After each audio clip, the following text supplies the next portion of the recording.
is the Big O Show. This is the Big O Show. This is the Big O Show.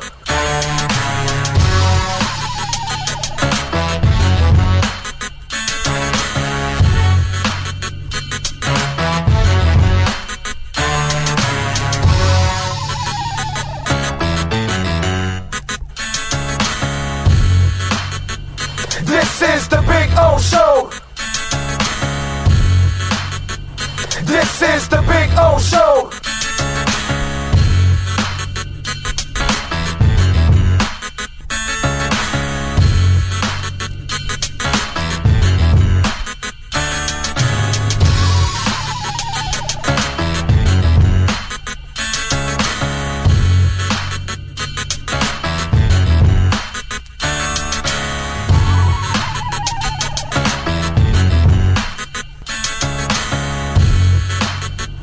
This is the Big O Show.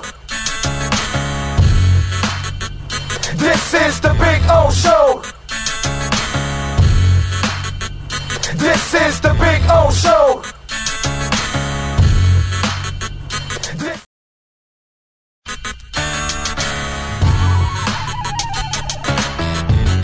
So here's the putting green. See? There you go. Got two flags. One is over there where Cutter's Edge Pro. It's not coming out now. Come on. Come on, wind. Give me a little wind. No, unfortunately. But there you go. And this one says Big O here. There you go. So there's my putting green. It's about, I would say about 25 feet, something like that. I get to practice, have a little fun. See? And then, of course, we got, the bunkers. Got to have the bunkers, man. Got all kinds of bunkers there. You know what I'm saying? So that's a taste of our backyard. There's Maiden right there. Maiden. Bono, how you doing, Bono? Bono. He's a Carolina dog, by the way. These dogs are amazing. Their temperaments are awesome. But there is the Sylvester Palm, which is just beautiful. All right, call my guys, Will and Mike at Cutter's Edge Pro. They will take care of you. Dogs are not included, okay? Can't include the dogs. Those are mine. But the exceptional work, oh, baby. Oh, baby. Yes. Make your home an oasis. CuttersEdgePro.com. Go to their Instagram page, by the way, so you can see a lot of the before and after work that they do. And it is exceptional, baby. This thing's been on here for about 9 months. No grass growing through it or anything like that. Right, Bono? Huh? Bono!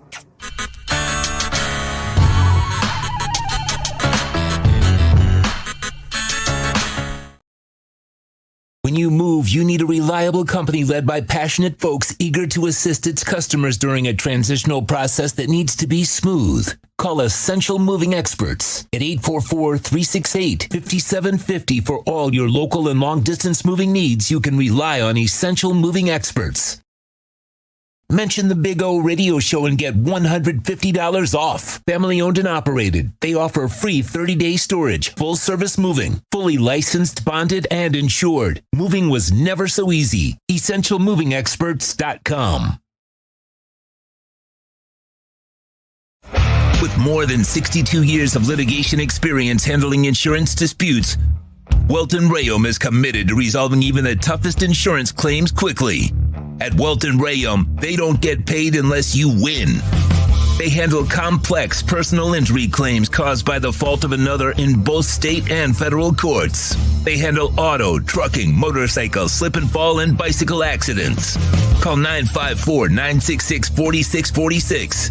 That's 954-966-4646. Welton Rayom can help. For over 16 years, EJDConstruction.com has provided South Florida residents quality craftsmanship, accurate project management, and exceptional service. That's why EJDConstruction.com is an A-rated member of Angie's List and the Better Business Bureau. When you're looking for the right custom home builder for additions or home remodeling, please call my friend Eric at 305-433-4843. That's 305-433-4843 for EJDConstruction.com. Oh, I think I know what this is. Houston, we have a package. Hello? No matter where you are, the Sloman Shield home security system guards your home. With next-gen perimeter protection, 24/7 monitoring, and interior motion sensing. And right now, get a free Sloman Shield security system and doorbell camera, all professionally installed, for free. Shield your world, the Sloman Shield.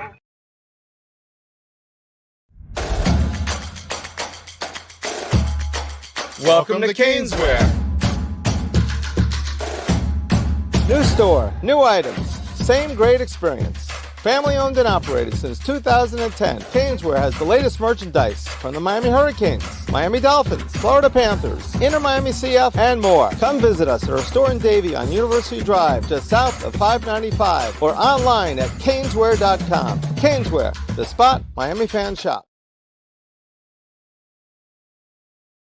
There's no need to drive around South Florida wasting valuable time looking for a new or certified pre-owned Acura. Go to the #1 volume sales dealership in the Southeast United States. Craig Zinn's Acura of Pembroke Pines. Purchase with pace and space in a dealership tailored to your needs. From home buying to providing that personal touch. Contact the 2020 Satisfaction Award winner Craig Zinn's Acura of Pembroke Pines. 888-776-5123. That's 888-776-5123. Or visit them at 15601 Pines Boulevard in Pembroke Pines.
Statements or beliefs expressed on the following program by the host, guests, or callers are not necessarily the opinions of FantasyAccess.com, Media Group Inc. ownership, management, sponsors, or website.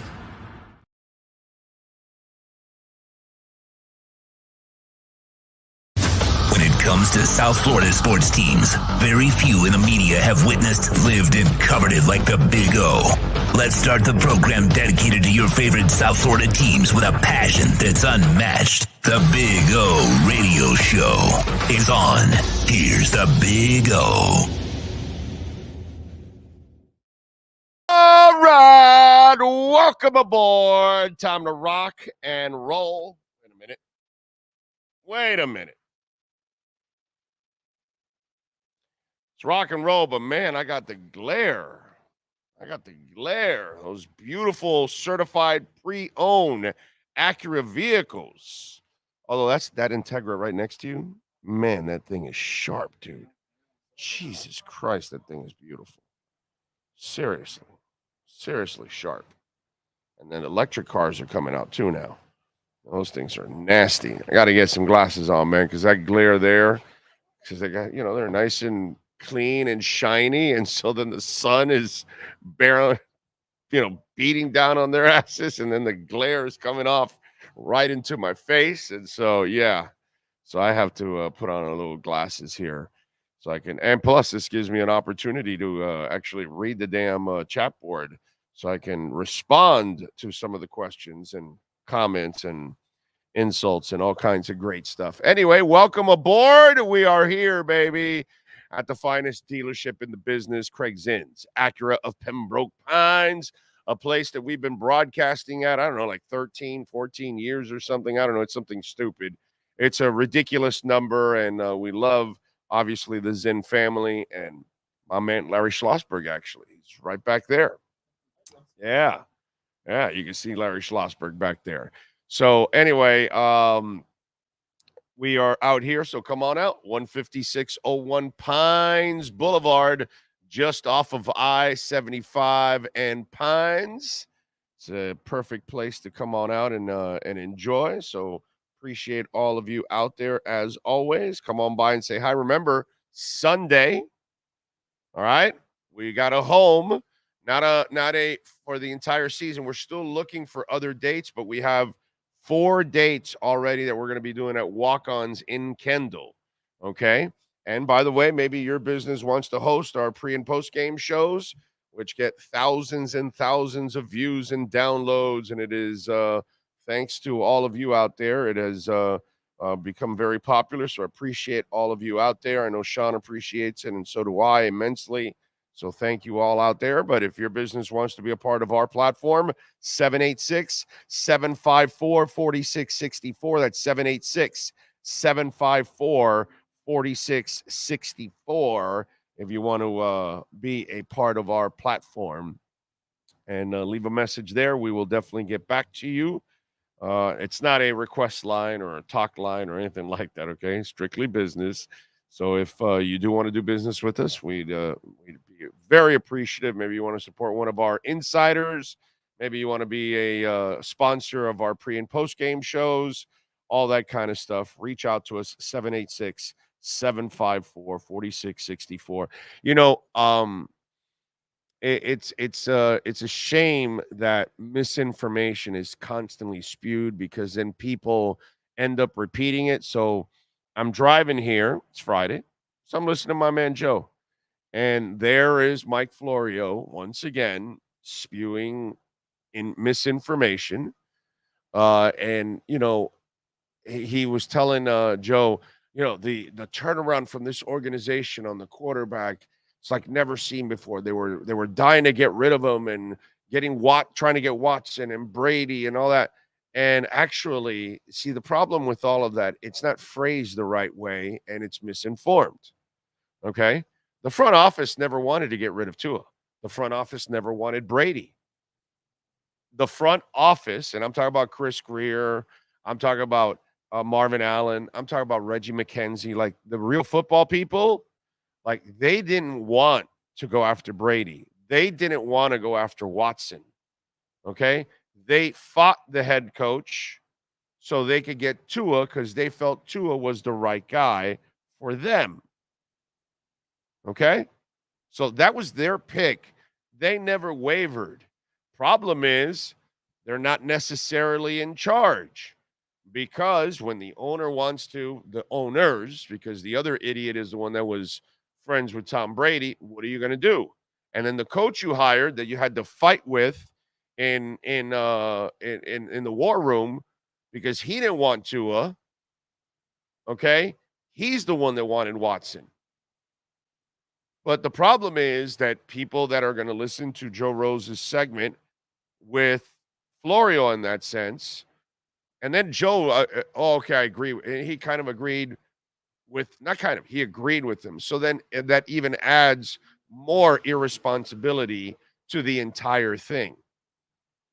And so, you know, every time I hear it, I mention it because I'm hoping that it gets out there, okay, because I hear people say that, and then I say, you're misinformed, and you don't know what the hell you're talking about.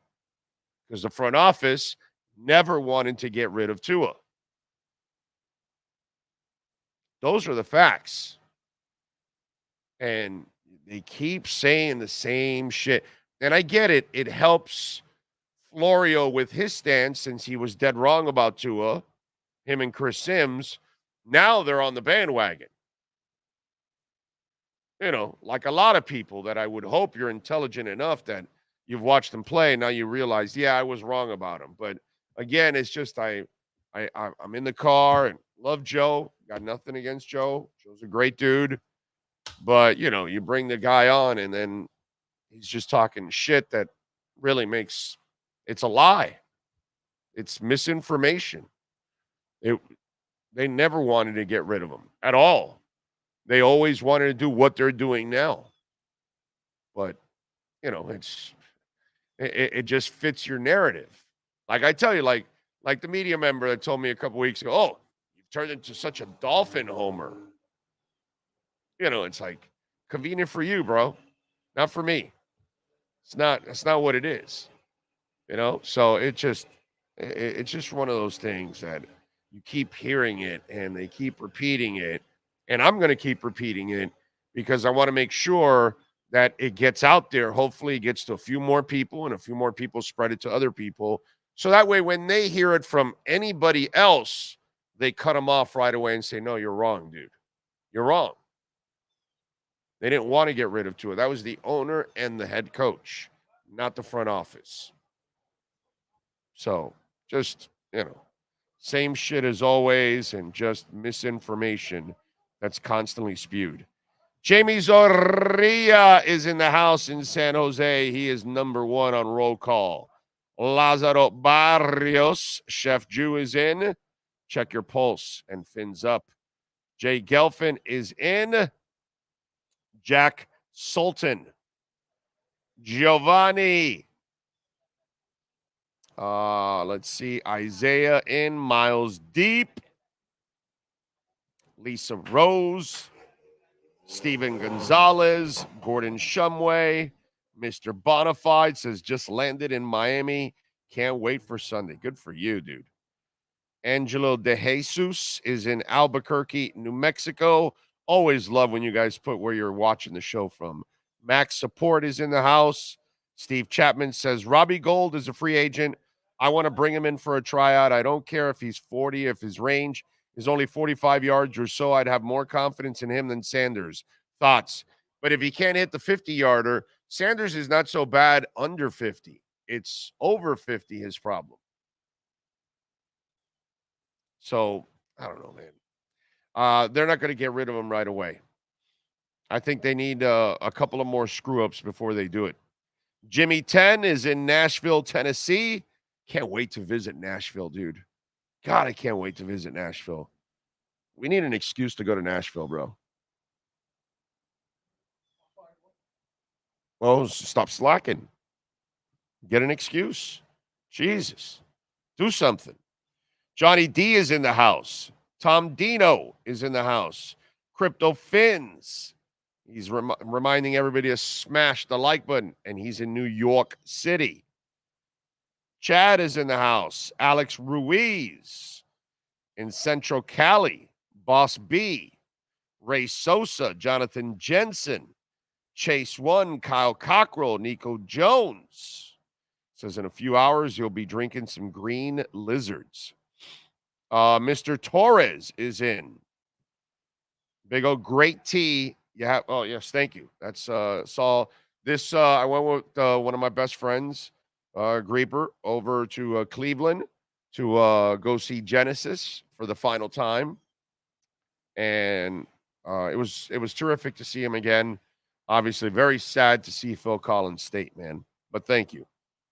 Thank you. Troy Ortiz is in the house. Alex Palenzuela, Gus 1388. Roy Lathan is down. He's flying down from Louisville, Kentucky. Gordon says Big O doesn't only wear his sunglasses at night. No, sir. Our future's so bright, we got to wear shades. Hunter Butler says the only way an EV is practical is if you're able to have a home charger. Of course. This only makes sense, Hunter Butler. It's automatic. If you don't have a home charger, you shouldn't have an EV. Completely agree. But what's getting a home charger? It's nothing. If you can afford the car, getting a home charger is garbage. And they have them also now. Actually, you're wrong. Actually, you're wrong. They also have a cable that a portable cable now that you can keep in the car. And so if you go to your in-laws' house to visit, just plug it in to a regular outlet. So they have that now too. So when you buy the car, it comes with that cable. Well, I don't know if all makes and models do, but some of the ones that I was looking into, because I've been looking into electric cars for the last couple of years, and I will get one eventually. I just haven't, I haven't found the right moment, the right car, right price, all those kind of things that I've got to weigh in. But they've got the portable cable also for you. But, in general, you should have a home charger, but you can also have the portable cable now that you're able to plug in, somebody's house when you go visit them or something like that. So it's really not that bad. But, whatever. People can make out whatever they want or politicize it or whatever. I don't really give a shit. Tony Zags, Alex Palenzuela, Pete Crown Vic, radio host is in. He's in Los Angeles, home of fruits, nuts, and choking quarterbacks. Mike Honcho. He says, so excited. My son and I flew out this morning to catch our first home game in Miami. We plan to meet up with the rest of the Dolphins at Lulu's tomorrow night. Nice. One-Eyed Jack is in. He says 3-0. Here we come. Brian Walters is in. Ray Young says heavy dose of Barrios and Craycraft in Waddle's absence. In closing, how about a Shoka episode with Admiral Thrawn? Red Eyes. So good. I have not seen this week's episode yet. I will watch it tonight. Tonight, the wife and I will kick back and watch. We usually save, some of our stuff. Sometimes we watch it during the week, but most of the time we're so busy during the week, we kind of leave it for Friday and Saturday. And so tonight we're going to watch Ashoka. So I haven't seen the new episode. I'm looking forward to it. Ty Crook is in. Alex Ruiz, he says, have you listened? No, I don't listen to Skip Baseless. Somebody sent me a clip, and I didn't even bother listening to it. I sent it back to him. I said, apologies. I don't listen to Skip Baseless. I don't listen to Colin Cowherd or Cowturd or Baseless or, there's just some of those guys I have no interest in at all. And why you guys do that and why you entertain them, I have no idea. So I know I have not heard it and I won't hear it and I don't care about it because Skip Baseless does nothing for me whatsoever, dude. Nothing. It is low IQ television. It's just to bait people that aren't very bright. That's all it is. DL is in. Travis AM is in. Tim Eaton is in. Cigar Social Club is smashing it. Louis Jones says, I'm going to enjoy this 3-0 better than last year. Seems more real. Yes, sir. It is more real. Jack Sultan is in. They're healthy, man. And they got a better coach on defense. And everybody on offense is in their second year. Roy Lathan is in. Just think of the meeting rooms with Ross and Greer. Now, Greer's solutions worked out. I wonder if Ross has learned to stay out of it yet. I hope so, Roy. I hope so.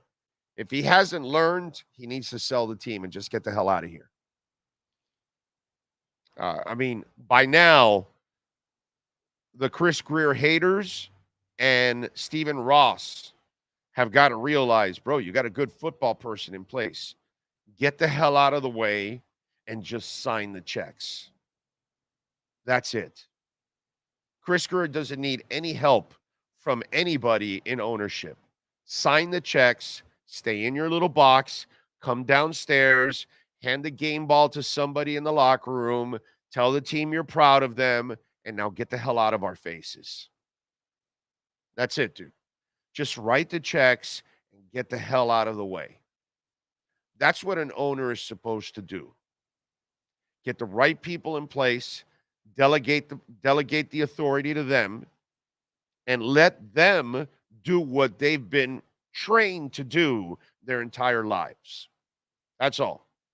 And so hopefully, Stephen Ross, and hopefully those of you out there that were anti-Greer people, you're kind of done from that too.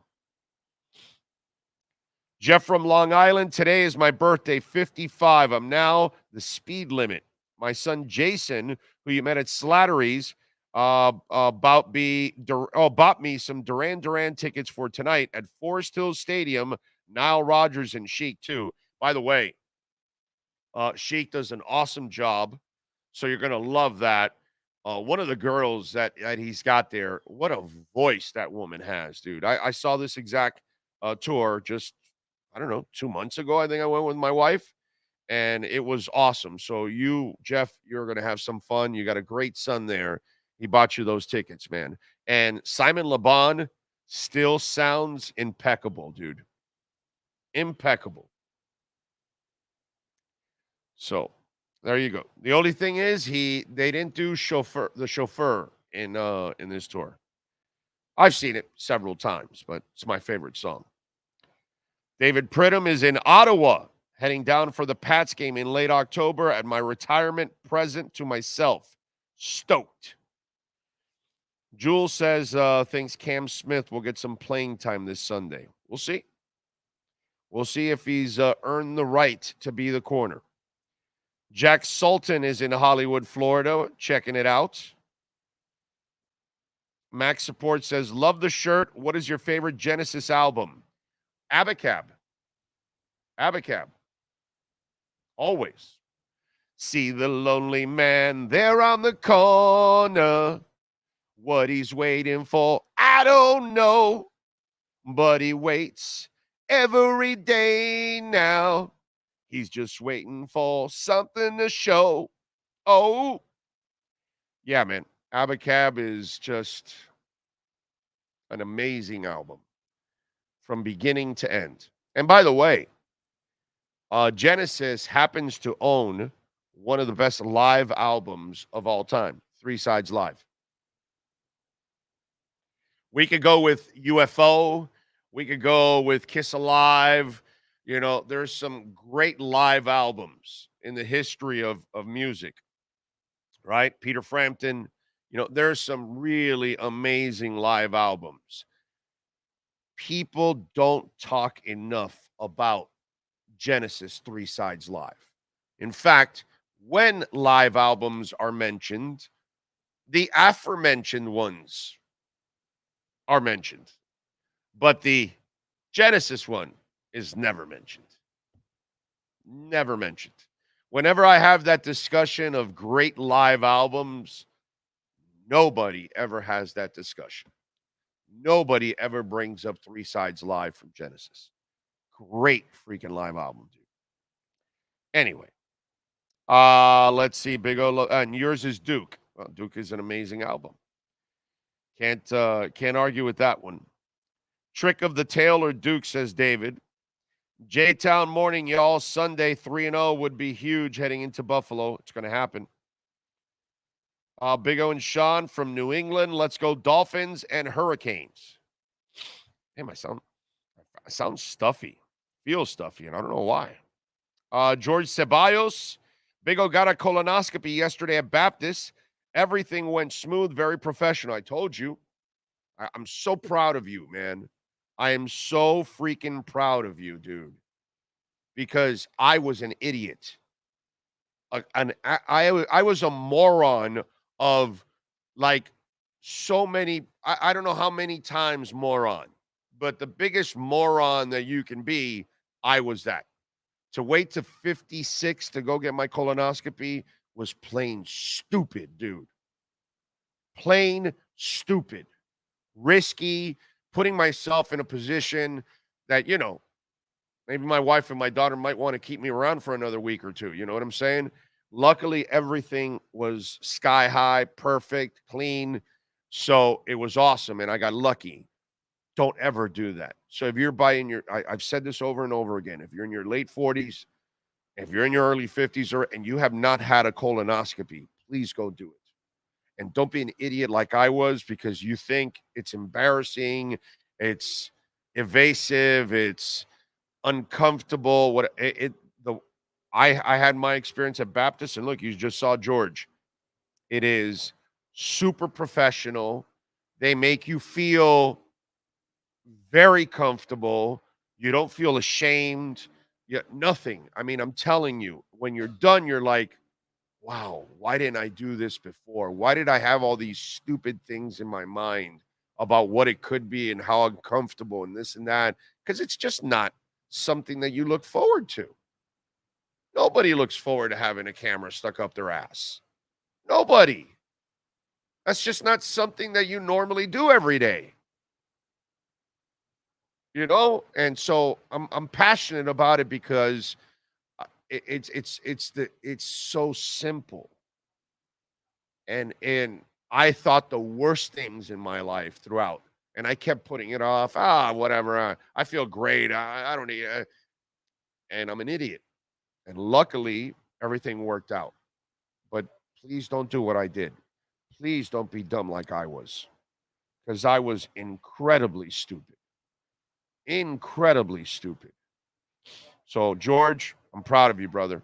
Big time. Big time proud of you, bro. Didn't Flory also say Watson wasn't going to get suspended? He's the king of misinformation. Did he say that also? I don't know. All I know is what I heard this morning. He keeps saying it, and I get it because it fits his narrative.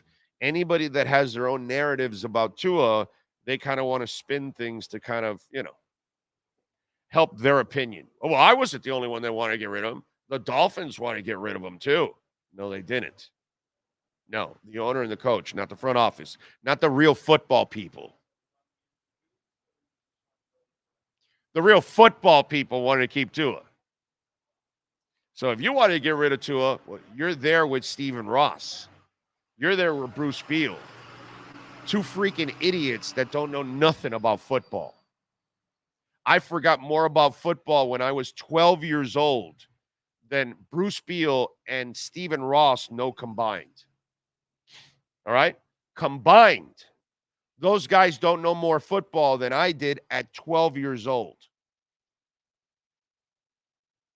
I forgot more last week about football than they've ever known in their entire lives. So think about, if you want to get rid of Tua, that's where you're at, by the way.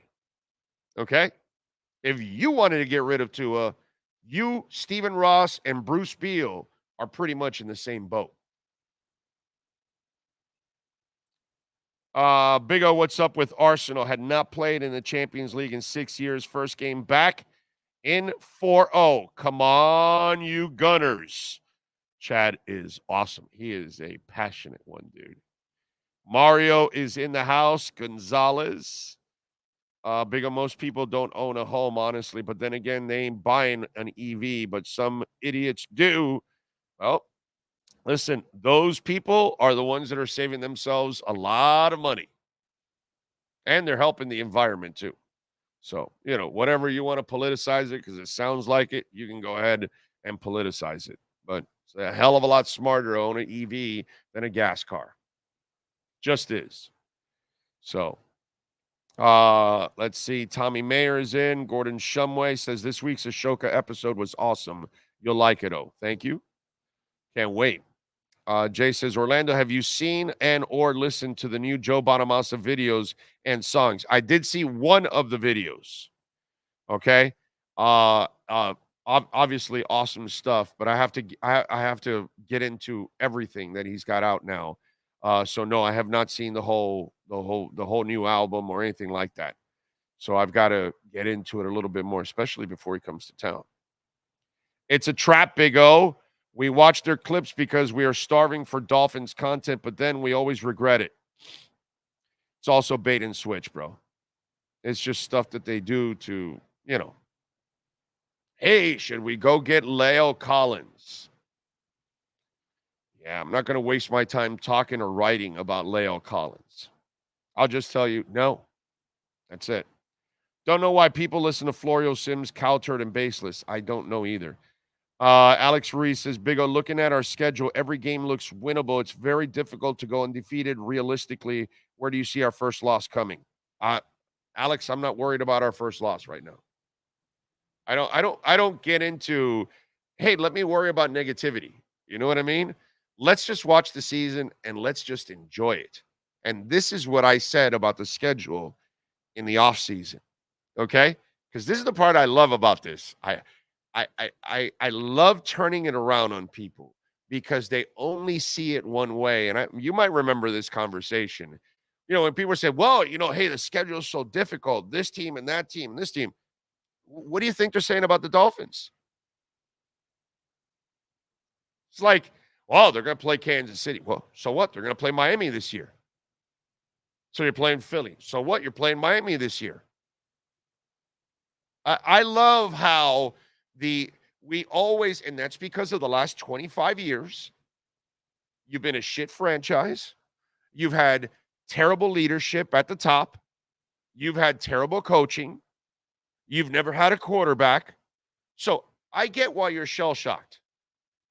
I get why negativity seeps in so quickly. But I talked about this in the offseason. It's so easy for everybody to say, well, this hard team and this hard team and this. Well, dude, don't you know that your team, the Dolphins, is actually like really freaking good? And don't you think that they're saying that on the schedule, everybody else?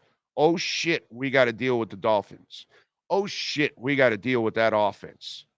Oh, shit, they got Vic Fangio. I love this because there's so many Dolphins like this gentleman there that's worried about the first loss because he's worried about the first difficult opponent, or it's going to happen. They're not going to go undefeated. They are going to lose a game or two or three. Okay? Hell, I picked them 12-5. So I would figure that there's going to be some ups and downs, right? Because it's the NFL. But it ain't going to be this week. The way it looks right now, it ain't going to be this week. And then we'll see how they survive after this week. And then we'll line up and watch them against the Buffalo Bills. But before you allow people to tell you, well, look at the schedule, you tell them, look at the Dolphins, damn it. The Dolphins are a hell of a team. They got a hell of a coach. They got one of the best quarterbacks in the NFL. Go ahead, say that now. You're allowed to say that, by the way. He proved it last year, and he's proving it again. Injuries are the only thing that derails Tua from being one of the three best quarterbacks in the NFL. Because that's what he is statistically, one of the three best quarterbacks in the NFL. So allow yourselves to be more confident. Allow yourselves to be a little bit more cocky. You know how Heat fans get? You know how Canes fans get when they have success? Dolphin fans. Let's go, baby. Bring the tude. It's time for you to bring the tude. It's time for you to bring the confidence. Bring it to the stadium. Well, actually, I shouldn't say that. The people that go to the stadium, they're the people that think like me. The people that went to Los Angeles to watch Herbert choke again, they're the people that think like me. They believe in this team, and they might be fanatical, and they might believe in the team every year, even unrealistically, but those are the passionate ones. But the rest of you out there that are so battered, come on, man. Start picking up some confidence, some swag. Please. You've earned it. Go look around. Your team belongs in the conversation with the Eagles, with San Francisco, with Philadelphia. The Dolphins deserve to be in that conversation. The only thing that derails them is like any other team. Health. That's it. The Jets wanted to be a part of that conversation. They lost Aaron Rodgers. It's over. Happens. Sucks. We've experienced it, right? Many times over. Marino blowing out an Achilles. Ricky Williams walking out on you 2 weeks before the season starts. Tua getting injured. I mean, we've lived it. We've all lived it. We've lived things that have altered seasons completely. But it's time for you all to start having a little bit more cockiness, a little more confidence, a little more swag, because you happen to have one of the best teams in the NFL. You happen to have one of the best coaching staffs in the NFL. You happen to have one of the best quarterbacks in the NFL. And you happen to have one of the best front offices in the NFL. Those are facts. So if you have all of that, the ingredients are there to have success. Have confidence, man. I'm telling you, enjoy this shit, man. Stop thinking about negativity. Tommy Mayer is in. Saw a band called Elder last night. Killer show. Was it a Kiss band?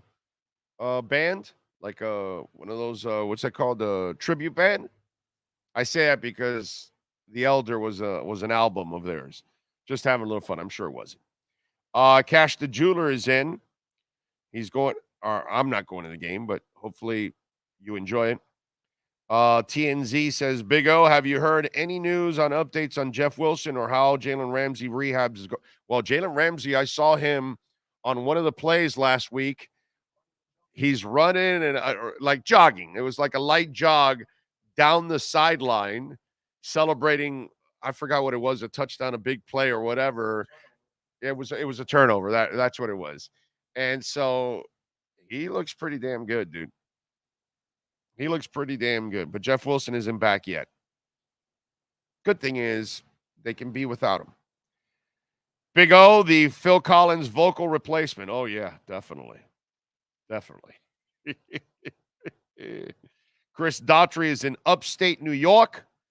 I got cousins in Monticello. That's in upstate New York. I'd rather have chosen to come in for Waddle and keep the Legion of Zoom going and throw in Eazy-E in there too. Thoughts? Yeah. I think Eazy-E will play. As I said earlier this week, I want him to play as a wide receiver because you've been using him only as a running back, and New England caught up to that shit right away and shut it out. Kosa, we're feeling good today, baby. Ray Grullon says, oh, yes, Genesis 3 Sides Live, crank it up. It is so good. 3 Sides Live, dude. So good. The worst part is those listeners of Joe Rose and Florio will then spread around the misinformation to other people that everyone in the front office want to get rid of too. Exactly. Daniel Marquez says, oh, getting closer to Dame time. You saw that? So Barry's writing and reports are saying now that the Blazers, want to get this thing moving and maybe want to get this done before camp, which is what I've thought from the get-go. And I told you the back end, the end of September, early October, this thing will get done, because if you want to bring them to camp, dude, it's going to be a disaster. And you're going to have to answer those questions every single day. So if you want that mess, you go ahead and bring it. Lies, other teams are involved. Lies, other teams will trade for him.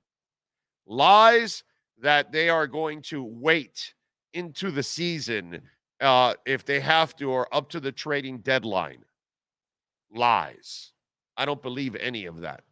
So, yes, we are getting closer and closer to Damian Lillard becoming a Miami Heat player. No doubt. There is a band named Abacab named after the infinite blood code in Mortal Kombat. Not your style of music, but another Abacab. Is that like screaming? Let's see. John Padilla is in.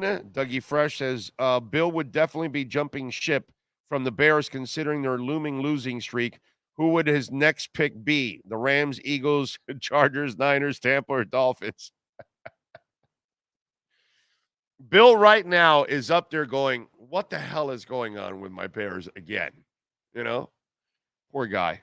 He never got any satisfaction with the Bears since 85. Radio host says, I saw Kansas in Philly, early 80s. Survivor warmed up for them. Philly crowd booed them off the stage until they dropped the mics and said, F you, Philly, and walked off. Crowd cheered and was wild. It makes no sense that you would put Survivor opening up for Kansas. Just didn't make any sense. I went to a concert once for Kiss.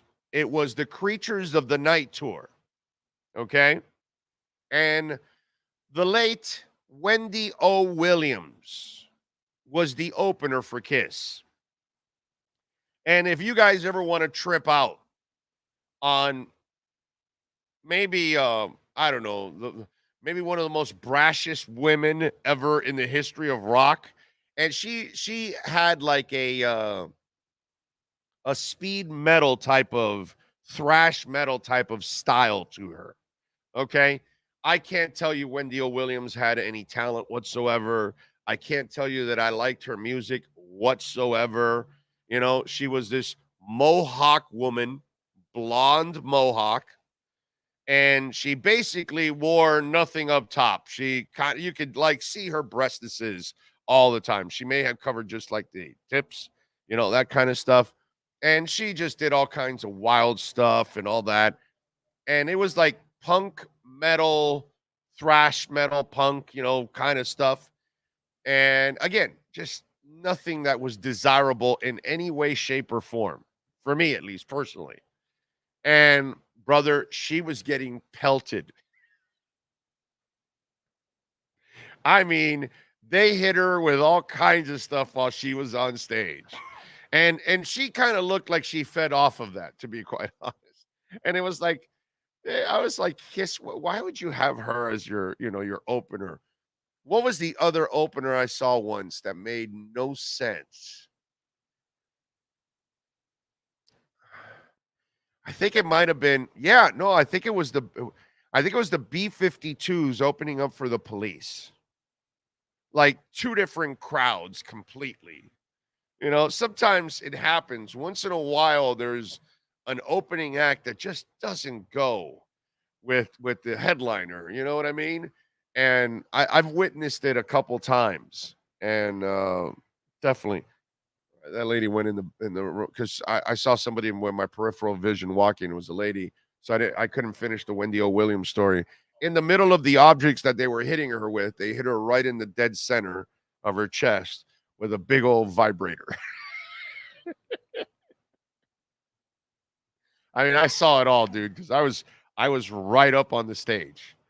All right, because I want to be up on the front stage for Kiss, and man, did I feel the fire? Because Kiss and that one had a like a tank as their stage set, and they would let out these fire blasts all the time, obviously for Firehouse, you know, but a couple of other things that they would let out the fire, brother, and every time that fire was so close to us, they would I would sweat buckets.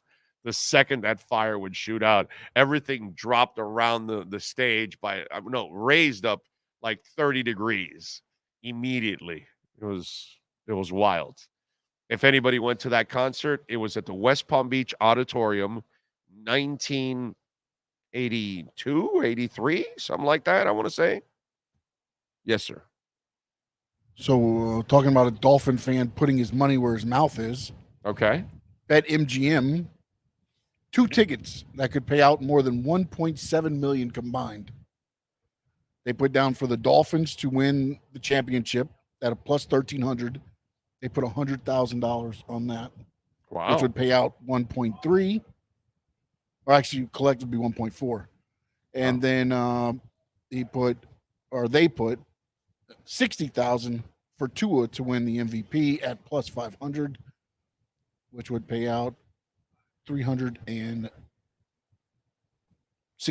well, $300,000 on the win. So, wow, Dolphin fan putting the money where the mouth is. That's amazing. Anyway, radio host, thank you for the love on the super chat. I appreciate you, man. Appreciate you big time. Jose Lucas, thank you for the love on the super chat. When Dame hits that Dame time in front of those dumb Boston fans, it will hit like crack. Can't wait. Can't wait. J-Town says, Genesis was one of the best concerts I've seen. We Can't Dance Tour. Carrier Dome. Nice. Nice. Oh, assuming Waddle is out, who steps up? Berrios, Craycraft, or some unexpected Hill versus Surtain should be a interesting matchup. Yes, but I think they keep Surtain on one side. I don't think they move him around. So Tyreek will move around. So I don't think that they're going to follow him around like that. Karoon says, the power of positivity, Sean and Frankie. Something tells me Big O would be huge New Day fan. I just like I'm negative about Joe Philbin or Ryan Tannehill, I'm just positive about Mike McDaniel and especially Tua Tagovailoa.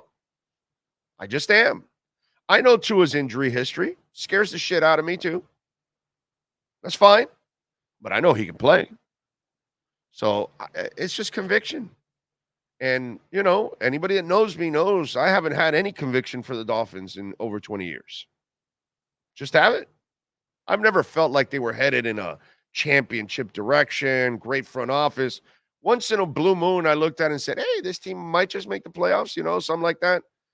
Like the Jamie Nails team or something like that once in a while. But outside of that, I have never felt like this in forever, dude. Forever. And I really feel like Dolphin fans have what they've been looking for a long, long, long, long time, dude. And what you guys deserve. That's the most important part. What you've deserved forever, it's finally here. You know? That's the beauty.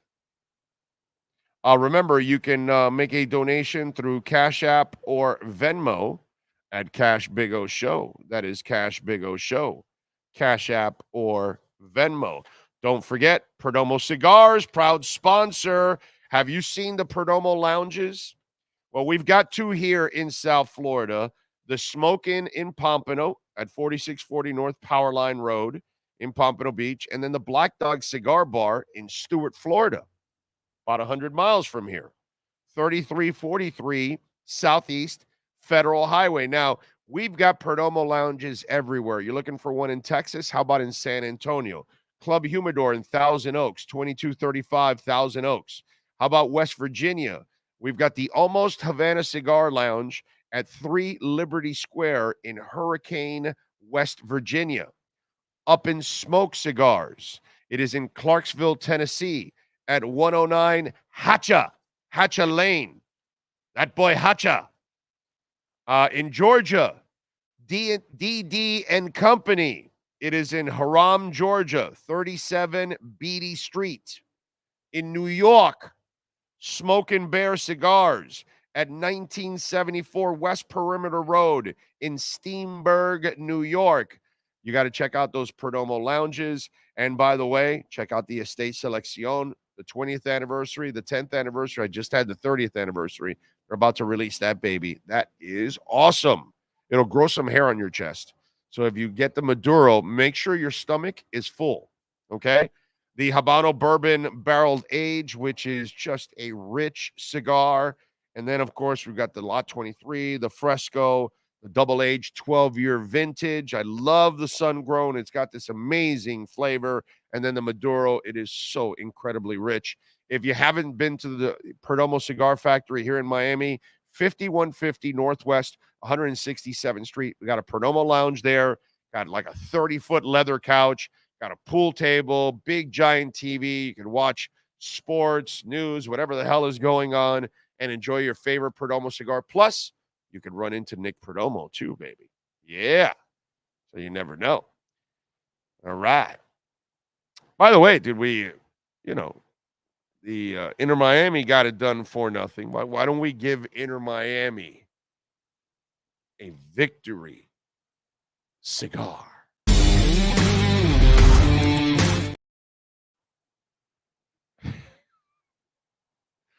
See, it's like an incomplete victory cigar. There we go. Now that's a proper victory cigar. Hopefully we'll have victory cigars for the Marlins against the Brewers this weekend. Hopefully we'll have a victory cigar Inter Miami against Orlando City. It's going to be really tough without Messi. And then, of course, I'm sorry. Wait a minute. University of Miami against Temple, Victory Cigar. And then, of course, the Miami Dolphins taking on the Denver Broncos. And hopefully a Victory Cigar there. Did I forget anything else? No, we're good, right? FIU. Oh, FIU and FAU. Yes, we need Victory Cigars for them. That's it, baby. That's it. All right, let's see what we got here. Yes. Let's do our 3A Graphics sports calendar. Why don't we? All right, first of all, today, 6:40, Brewers taking on the Marlins. Marlins are tied for that third playoff spot. They've got the lead right now on the Cubs because the Cubs lost yesterday. So Marlins didn't even play, and they caught up, which was a beautiful thing. We'll see what they do against the Brewers this weekend. Huge series against the Brewers, man. They really need to win this series. Not an easy thing, but they need to do it. Saturday, Lincoln Financial Field, Miami, number 20 Miami, will visit Temple, 2-0 Temple. So Miami looking to go 4-0. Let's see what happens. Miami is favored by 23.5 points in that one. Over and under is 47. Sunday, Orlando City and Inter Miami. And Orlando City right now, they know Messi's not playing. They are favored on the money line, minus 125. Inter Miami is plus 280 on the money line. It's actually not a bad thing to lay the money on Miami, because I've seen them beat Orlando without great players. And this is a pretty good team even without Messi. And I'm sure Campana isn't coming off the bench like he did the other night. He's probably going to start. I got to tell you, I might take the money line with Inter Miami on that one. And then, of course, Sunday at 1 o'clock, the Denver Broncos are visiting the Miami Dolphins. Miami Dolphins favored by 6.5. The over and under is 48. Denver is plus 235 on the money line. The Miami Dolphins are minus 290 on the money line, dude. So, yeah, it's a little too much. And, of course, call our friends at 3A Graphics. They're in Hialeah, 980 West 22nd Street. Call Alan Blanco, 786-251-3404. 3A Graphics. Love it. All right. Got that going on, which is a beautiful thing. What else do we have going on? How's the market? Bitcoin's just under 27,000. Dow Jones is up 42 points. S&P's up 21. NASDAQ is just over, barely, like 10% of a point or something. It's nothing. Nothing. Let's see what we got here. Chad says, hear me out. Greatest team of my lifetime. It feels like I'm dreaming. This is what I was like when Marino was in his prime, because I've got 63-7 blown out by the Jags, Dan, as a kid. Yeah, you know what, Chad? For young people, this is the greatest Dolphins team you're watching. Yes. How crazy is that? This is the best Dolphins team you have ever seen.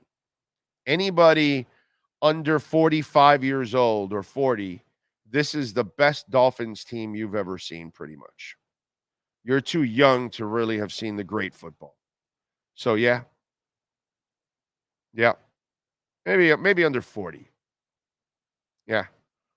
It's pretty bad, man. It's pretty bad.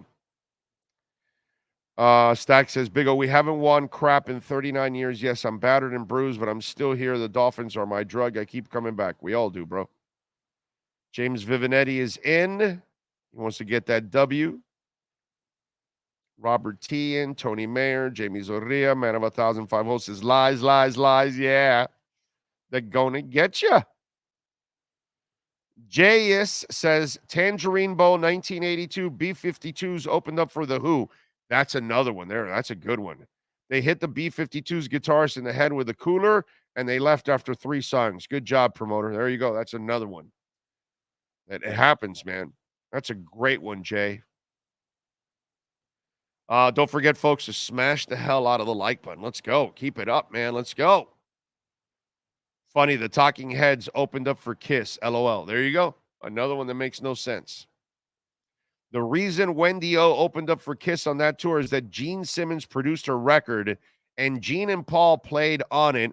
Saw that tour also, agreed, not the best opener. She's terrible. She was terrible, dude. But, rest in peace. I know she's no longer with us, but my God, she was, wow. Ray says, Wendy O. Williams, strange, bizarre artist, yikes. The bare-chested covered in whipped cream. Yep. If I remember correctly, she did have a decent rack. Got to give her credit for that. Wasn't a good-looking woman at all. Music was absolutely terrible, unlistenable. But if I remember correctly, she might have had a half-decent rack. Kool and the Gang opened up for Van Halen. Yes, I saw. That was so wrong. Yes, I remember that. That was terrible. I saw Girls' School open up for Deep Purple, but that kind of goes. That's all right. That's not completely out of place. That's not B-52s and Who. You know what I'm saying? That's no. That's not too bad. Steven says, "Oh, speaking of Genesis, please tell me you've seen the video of Land of Confusion. Ever since I was a kid, that video freaked me out and still does to this day." Yes. Yes. With all the all the dummies and all that, the puppets and all that. Yes. It is kind of a weird video. Brian says, wondering if that vibrator thrown at Wendy was new or used. I couldn't tell you. How about Styx opening up for Ozark Mountain Daredevils in 76 after Equinox was released? Couldn't wait for Jackie Blue. We booked.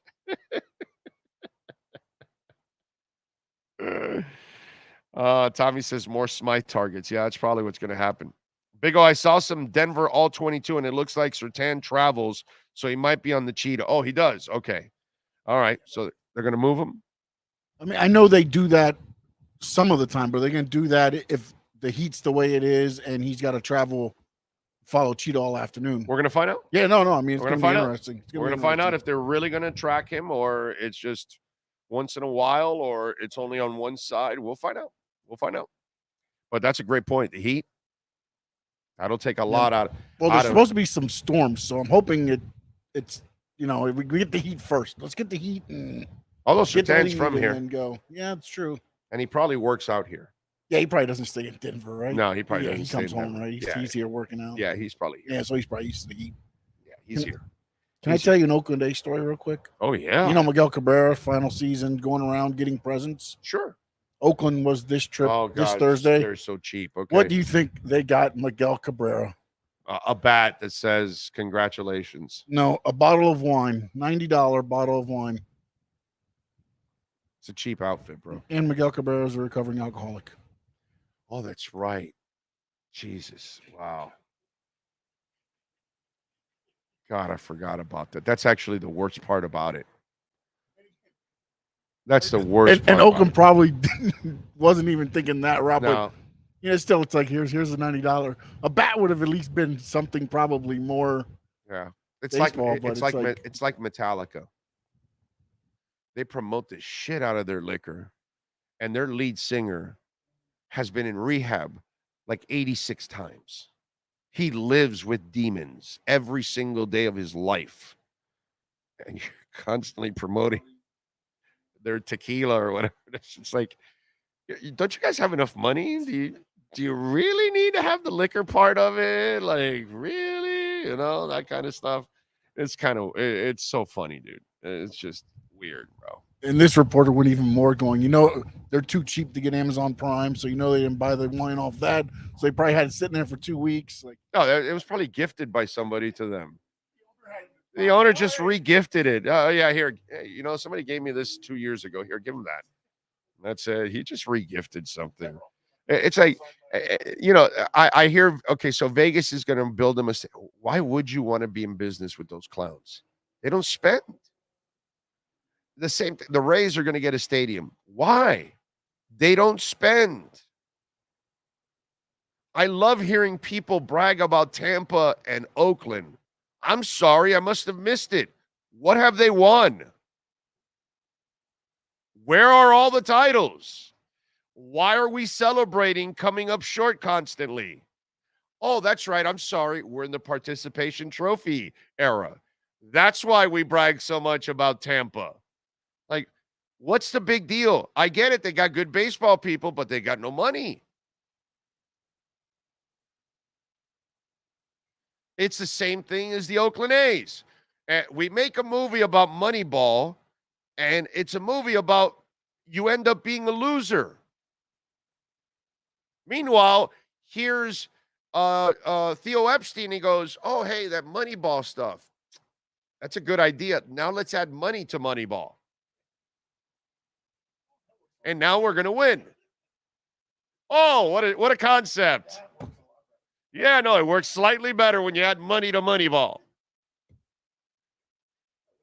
It's amazing to me, dude. It really is. It's the most amazing thing to me on that. How people just reward or compliment the Rays or the A's. The A's haven't done as much winning lately. At least the Rays are still competitive. They still win nothing. You know, they tease the hell out of you. Yeah, they get to that wild card. They do a phenomenal job. But, you know, maybe one day you can add money to Moneyball, and wow, you might see the different results. Anyway, let's see. Right like you, Big O, I'm following Dolphins close since early 70s, and I was excited about Yatil Green draft and upside. Imagine how excited I am now. Wow, you were excited. You weren't listening to me then, right? Because when they drafted Yatil, I said, wow, this is a terrible draft pick. I covered him at UM, and he had one injury after another, and I laughed my ass off when he drafts Yatil Green, and Jimmy's sitting there going, all right, no more pools and this, that. I'm there I'm right there, like 10 feet away from him. And I'm like, I have a smile and a smirk on my face, like I'm laughing, like, you idiot. You moron. There's a better chance at you forgetting your hairspray than this guy actually not getting injured. Come on, bro. You know, I knew that. Never positive about it. I knew it was going downhill with the Teal Green pick from the get-go. That's why, don't give me shit because I'm positive now about the Dolphins. There's so many examples of me shitting all over the Dolphins for the last 20 years on a consistent basis. You know, it's crazy. Big O, did you hear about that Buffalo fan that smeared himself on stuff? Yeah, I know. Well, Buffalo, what do you expect? They smear crap on themselves. They dive on lit tables. It's just, some of them even miss the table. Those are the best. My favorite are the guys that dive off of roofs and trucks and whatever, and they miss the table.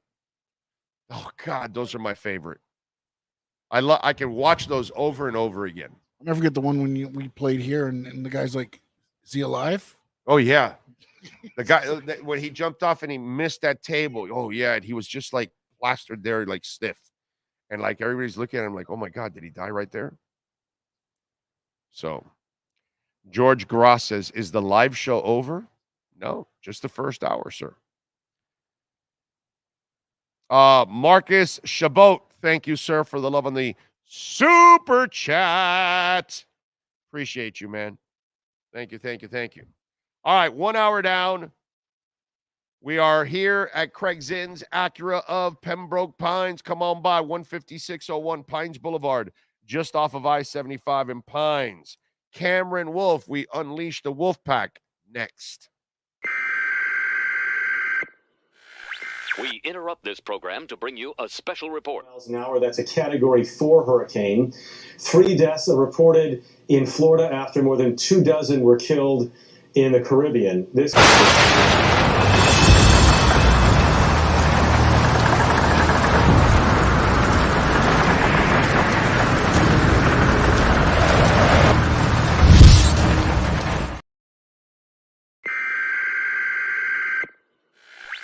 We interrupt this program to bring you a special report. Miles an hour. That's a Category 4 hurricane.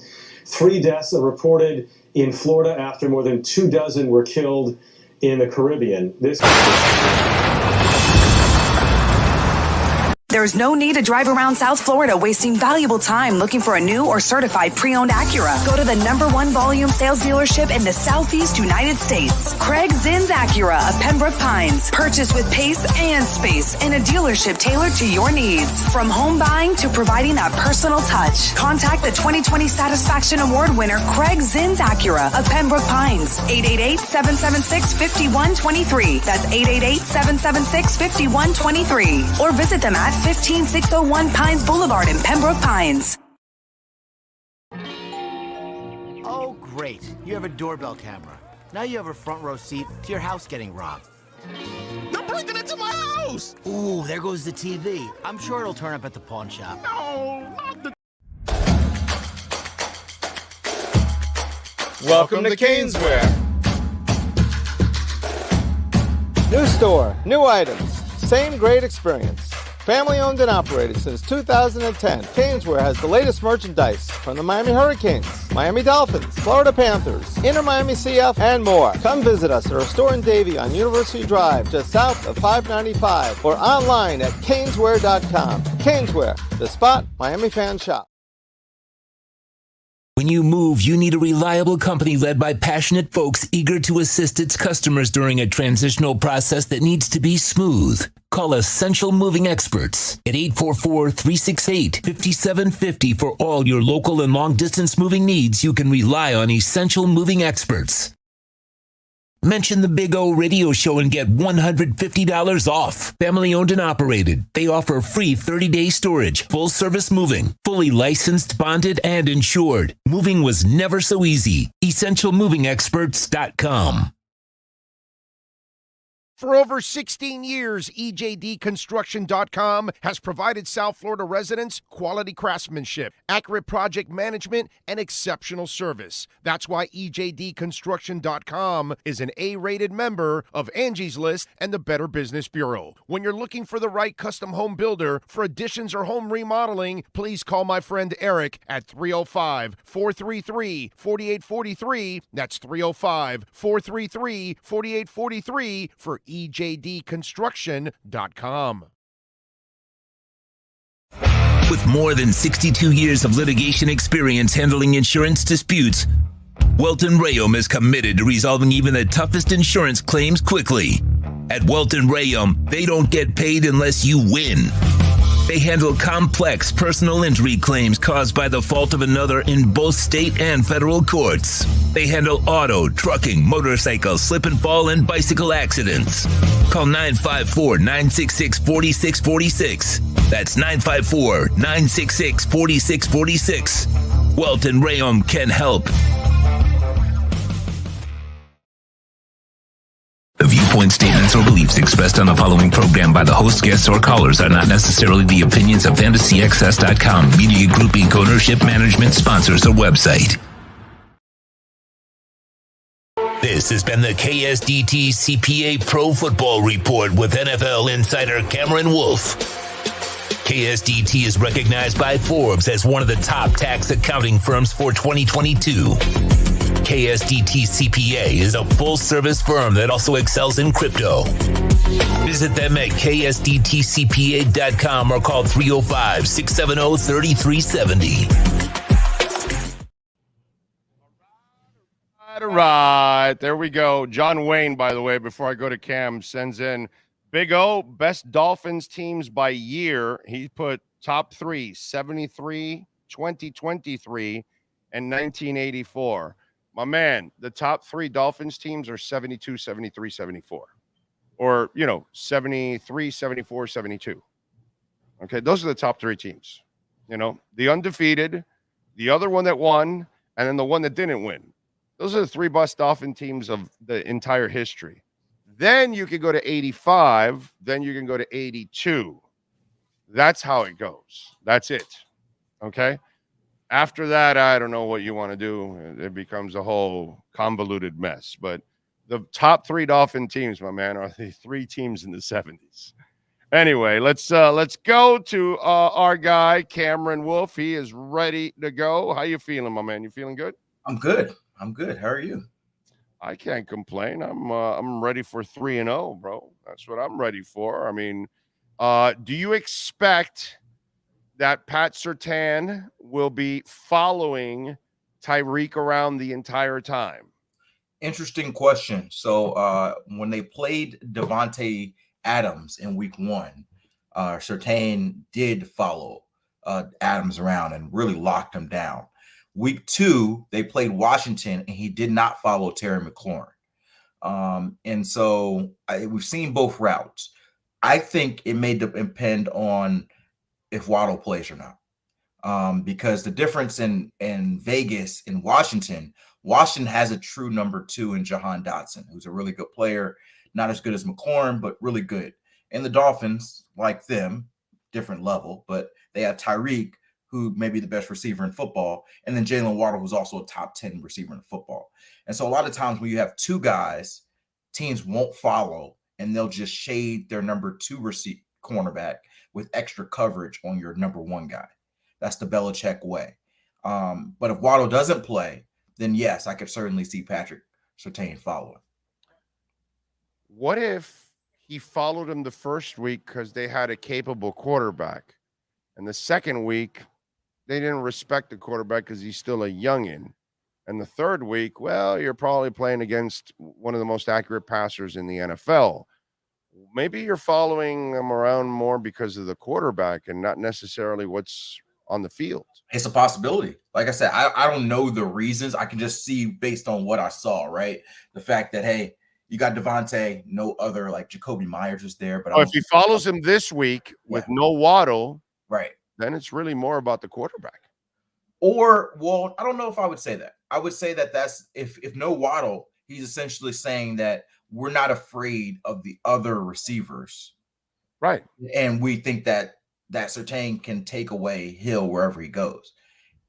I would think it would say more about the quarterback if Waddle does play and they still follow Hill. Okay. All right. Waddle's not playing. That's for sure. We're going to see. Today will be an interesting day of practice. The concussion, I will say this, and I think they're right to do it this way, but it's been interesting since the Tua concussion stuff last year. The Dolphins and Mike McDaniel have been very clear that we're going to do things. We're going to do things by the book, not saying they weren't before, but as far as revealing where we think guys are in the protocol, we're not doing any of that. He's in the protocol. I'm not asking. When he's out, he's out.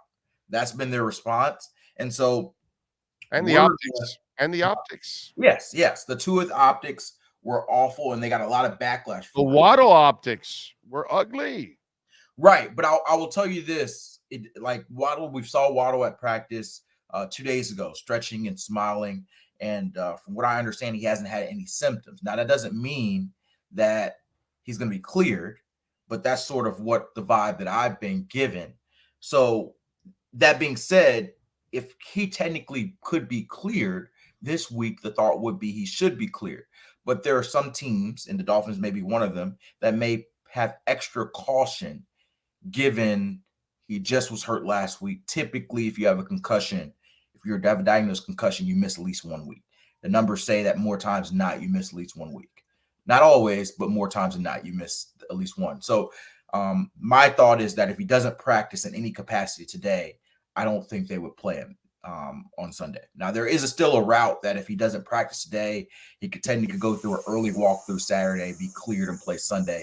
But if he was that close, like he would just be cleared just before the deadline, I don't see the Dolphins, risking that and, taking it that close to the buzzer. So I think we get an answer today. If Waddle is not at practice, I'd imagine you get an out diagnosis from the injury report. If he does practice, maybe it opens up the door for a questionable and seeing if he, as long as he doesn't have symptoms tomorrow, he would clear. I think you've game planned already the first 2 days, and you're already game planning with all the other guys. That is true. That is true. But Waddle's been in this offense for 2 years now. So he's probably the type of guy that you could, especially if he practiced today, then you could say, hey, he missed a couple days, but it's not like he hadn't been in meetings. He hadn't been around. Like, he's been in meetings. He's been around. He just hasn't been in the field. And so I could see him playing if he practiced today. I like what Connor Williams did. Because I was convinced that Tua was taking a little bit of the bullet for him. Right. Yeah, because bro, have you seen Tua have problems with the snap in Alabama or any of the other centers with Miami? No, it's only this guy.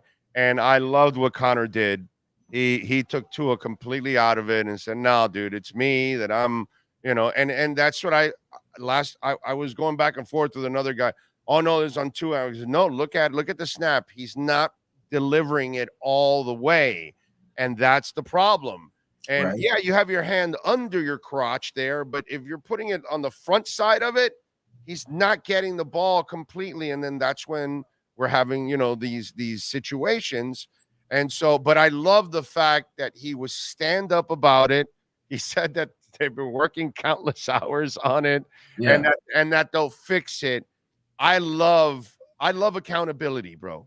I love accountability. I hate excuses. I hate pointing fingers. I hate any of that shit.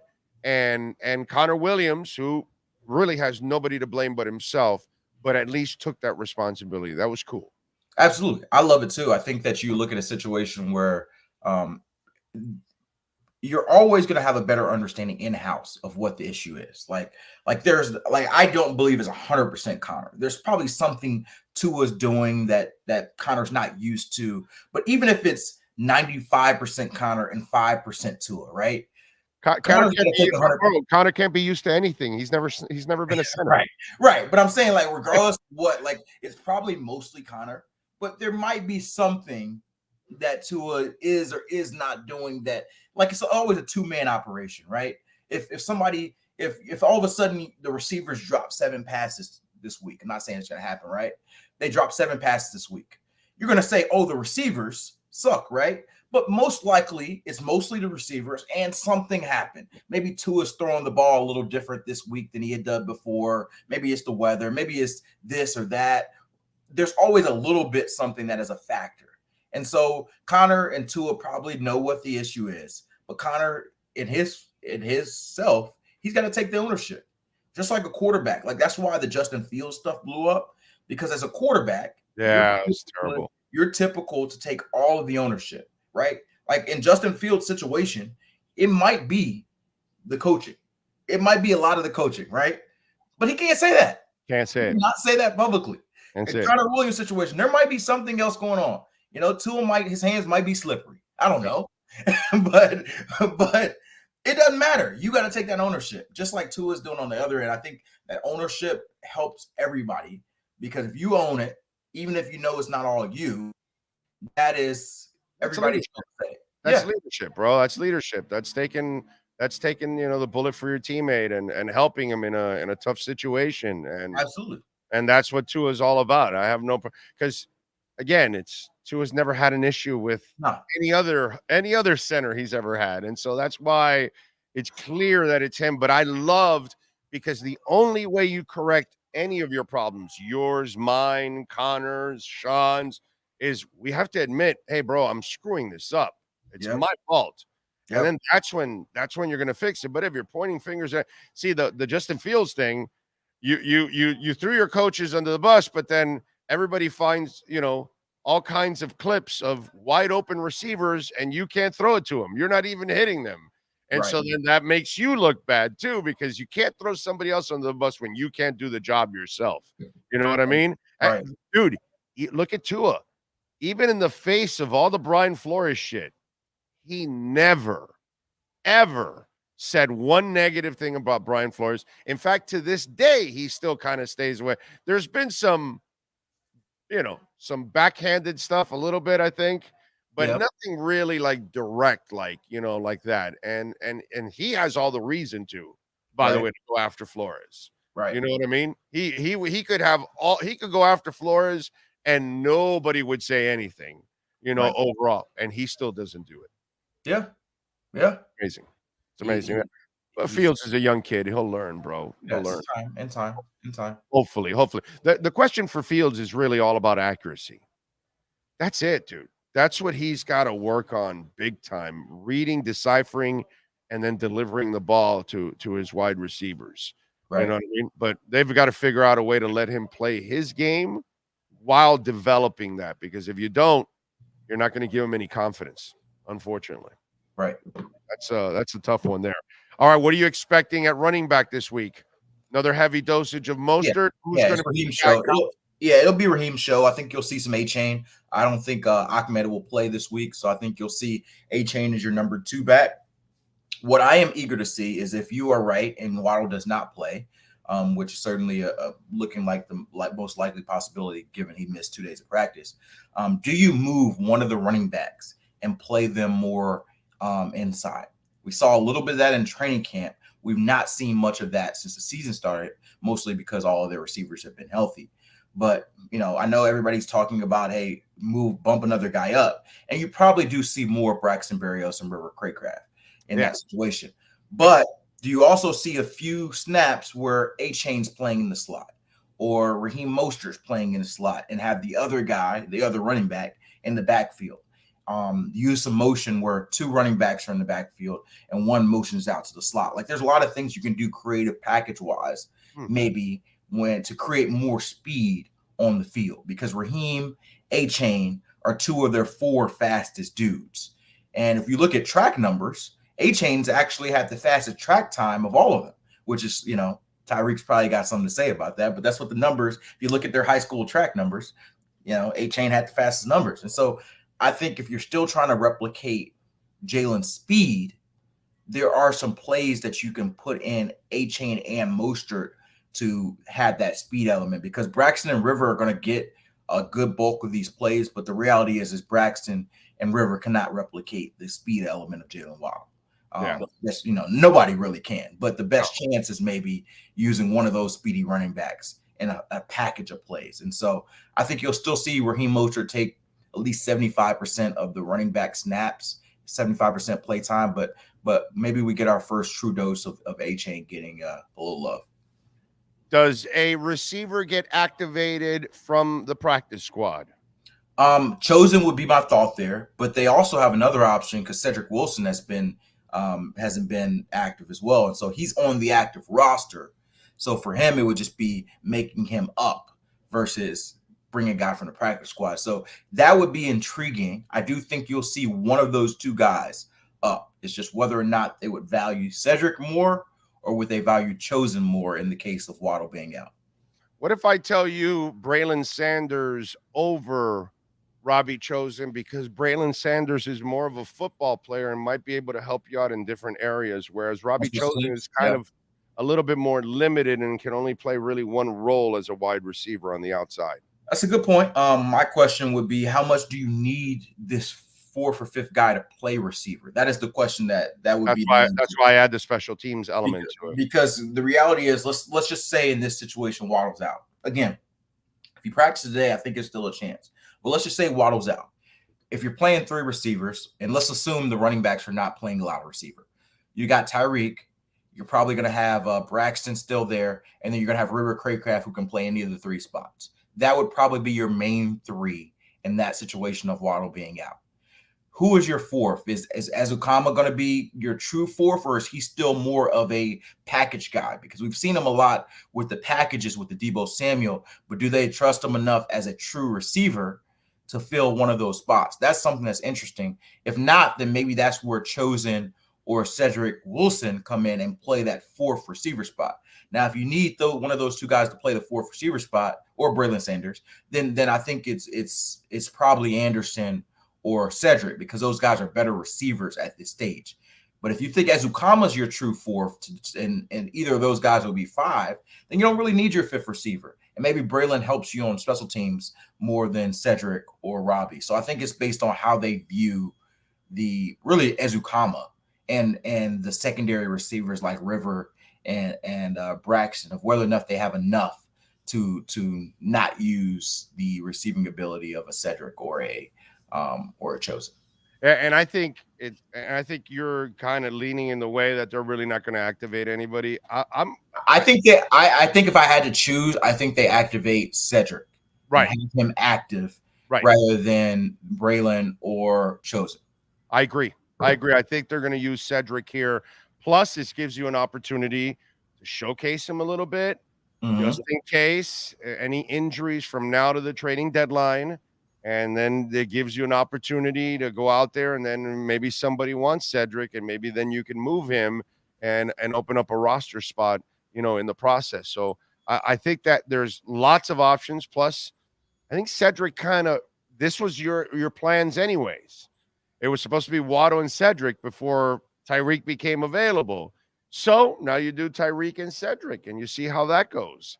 And I'll give Cedric some credit. At least he's been a pro about all of this, and he's given effort in everything that he's done. It hasn't been half-ass and anything. I mean, you scared the shit out of me a little while ago. You said, "What if the Dolphins receivers drop 7 passes?" And I was about to ask. I was just about to ask Sean, "Hey, did they sign Preston Williams and Albert Wilson again?" Yeah, because then that would be 7 drop passes in a game right there. So I'm with you. I think that in this case, Cedric might be the guy that maybe might even be up for this challenge and maybe really is hungry for an opportunity like this. Yeah, absolutely. I think that Cedric, you forget that Cedric was signed here to be the number 2 receiver. And obviously Cedric's tenure is not going great in Miami. He hadn't put up the numbers he anticipated. A lot of people anticipated.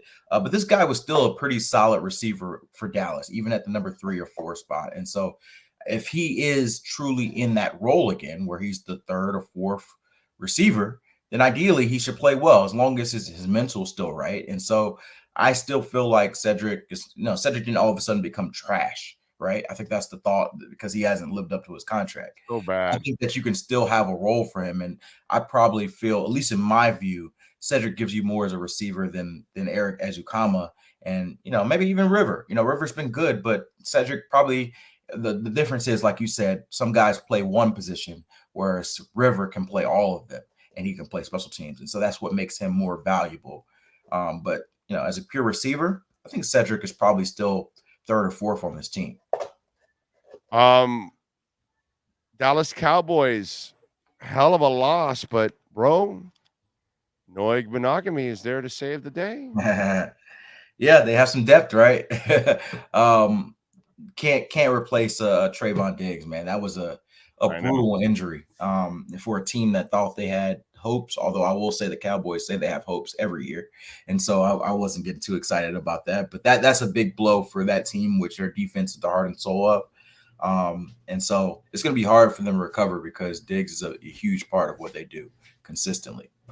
Yeah, bro. Diggs is an absolute stud. What's the prediction? What happens on Sunday? Does Miami go 3-0? Yeah, I do think they go 3-0, but I will tell you this. This has trap game feels. I don't know if, I'm curious if Mike McDaniel believes in trap games, but this does have a trap game feel because they play the Bills next week, and that's the game. That's the game everybody's anticipating on the road. And the Broncos, although they're 0-2, they played better than their record says, and they need this one. They need this one badly. And so would it shock me if the Broncos came in here and pulled an upset? No, I think it wouldn't shock me as much as it would shock the hell out of me. It would shock you. It would not shock me. Now, I don't think it's going to happen. I think that what helps the Dolphins is last year they got off hot, and then they crashed with the 5-game losing streak. So they have perspective. So you always get worried about teams, smelling their own cologne, 2-0. Everybody's talking about us as the hot team, maybe the best team in the AFC. Now we start to feel ourselves when we lay an egg. Ideally, we're going to see Sunday, but ideally they're past that stage.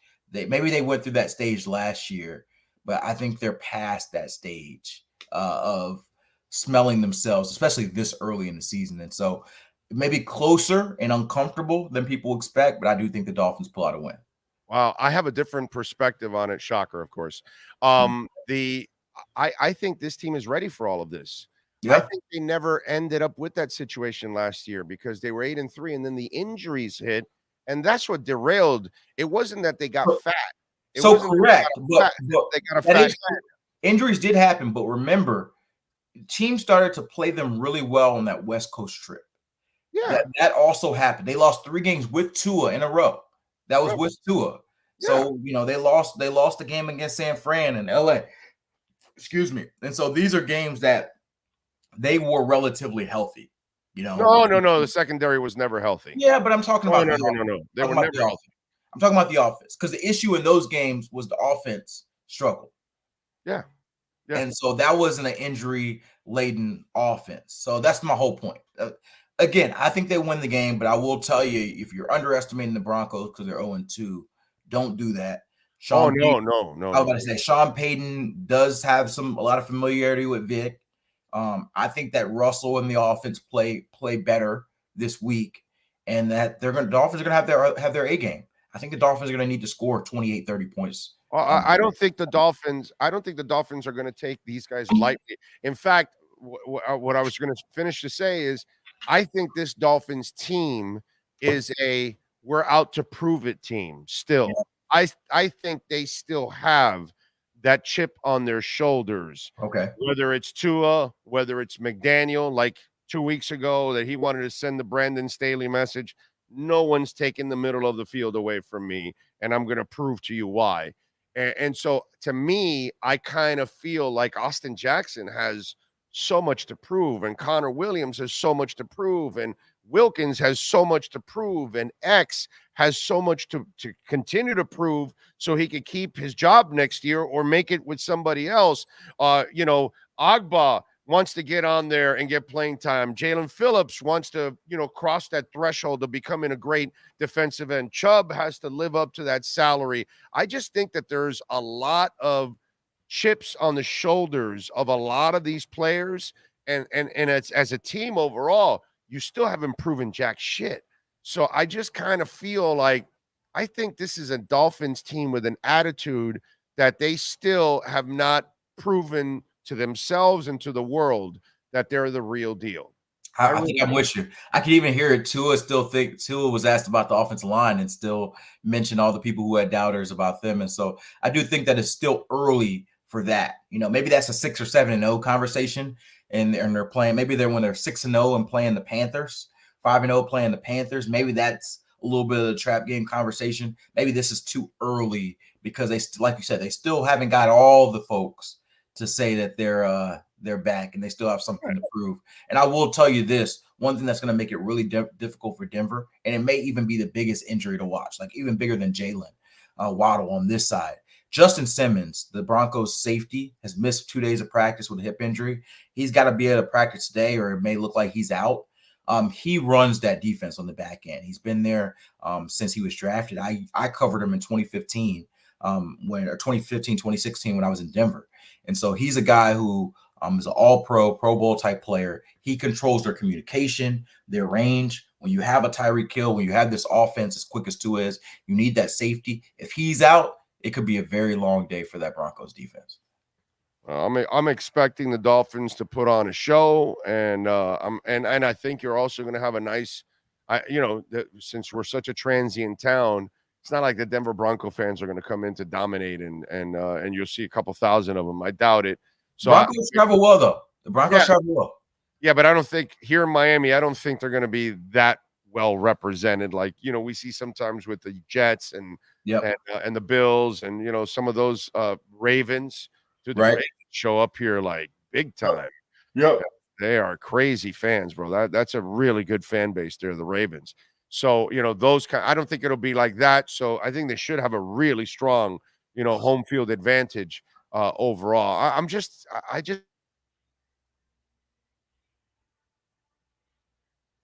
I'll lose you. I think we're frozen. Like Men in Black, where you're like frozen. Oh. All right, you expecting Armstead to play? I do. I think. Did we lose him? I'm here. Do you hear me? We got you as we wrap it up here. Yeah, I think you got me here as we wrap it up. I think you see Teron and Jalen Phillips play. You got it now. Wait a minute. Hold on. Oh, you do? You expect them to play? Yeah. I don't know how much delay we have. Follow him on Twitter at Cameron Wolf. Catch his work there at the NFL Network. Cam, have a great weekend. Enjoy the game. We'll catch up on Tuesday. All right. Appreciate you. Thank you, my friend. There we go. We unleash the wolf pack. This has been the KSDT CPA Pro Football Report with NFL insider Cameron Wolf. KSDT is recognized by Forbes as one of the top tax accounting firms for 2022. KSDT CPA is a full-service firm that also excels in crypto. Visit them at ksdtcpa.com or call 305-670-3370. All right. Sorry about that. Little technical snafu right there at the end. True Fin Fan, thank you for the love on the super chat, double super chats. He says, lost with 6 defensive starters out. Stop it, Cam. Peyton made this personal, no trap game for Tua. Yep. I just feel that, and by the way, send who's next? Oh no, nobody's next. Nope. Marcel's next. He's there already? Okay. All right. I just feel that this Dolphins team is a team that has got a chip on their shoulders, and that 2-0 or 3-0 or 4-0 is not really going to get them the fat heads. And the 8-3 last year, with all the injuries and everything that happened to them, and they got walloped. I think they got their own wake-up call last year. The reality of the injuries, the losing streak, the struggles, all that kind of stuff, and then the personal chips that all these different players have. I just think this is a really motivated Dolphins team with a lot of individuals, like a McDaniel, like a Tua, like a Christian Wilkins, just like a Connor Williams, a Teron Armstead, an X. Everybody's got some kind of like axe to grind, something to they're motivated to prove somebody wrong about something. Serious. I just think this is a Dolphins team that's got a whole bunch of dudes with chips on their shoulders. And I just really feel like you're going to get a focused team week in and week out right now. All right, let's do it.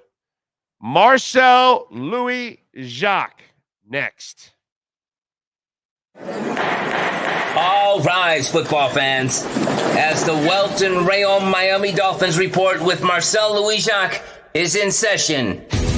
Welton Rayom has more than 62 years of litigation experience handling insurance disputes. They are committed to resolving even the toughest insurance claims quickly. Call them for a free consultation. 954-966-4646. Here's Miami Dolphins insider Marcel Louis Jacques. There he is, locked and loaded and ready to go. And call my friends at Welton Rayom, Jeff or Dan. Even if you think you don't have a case, call Jeff, explain it. You may have a case. Even if you thought it happened 6 months ago, a year ago, 2 years ago, and you think, time's passed. No, maybe not. Maybe the statute of limitations has not passed. Call them, 954-966-4646. Anywhere you're at, you call my guys, Welt and Rayom. How you feeling, my man? How you feeling? You feeling good? I'm good, man. I'm happy to know that I don't have to worry about packing a bag and doing laundry and making sure American don't cancel my flight like it's done the past 2 flights. Let me calm down. I'm happy to be at home for a weekend, man. It would be nice to just enjoy some of this weather. It's a beautiful day outside. It was not very beautiful last night, but it's nice right now, and that's what matters. That's it. Don't you feel that this might be a team that has a chip on its shoulders? Because a lot of people they might get complacent, this and that. I feel there's a lot of players that have chips on their shoulders. I was talking about it before you came in, whether it's a Christian Wilkins or a Connor Williams or a Tua or a Mike McDaniel or an X or whatever. There's lots of players, there's Mostert that wants to prove that he can be the guy, because he heard all these names in the offseason. There's an A-Chain that just got drafted, wants to prove his wares. I just feel like there's a lot. Like Jalen Phillips wants to prove he's one of the great pass rushers in the NFL. Hasn't crossed that threshold yet, but he's got to do it. He's motivated. I just feel there's a lot of carrots dangling, not just the team thing, but also the individual thing that collectively makes it an extremely motivated group. Your thoughts on that? Yeah, who gets complacent after you lose 6 of 7 to win to end the season? That's not a that wasn't something to really be proud of per se. Like, you made the playoffs, it's great, but like that is kind of every team's expectation is like, we want to be a playoff team. So like, you did what you were expected to do, and then you lost the Bills. Like, I don't care who was there, who wasn't there. Like, the result is the result. So like, no, there's no reason to be complacent. I like what Mike McDaniel said.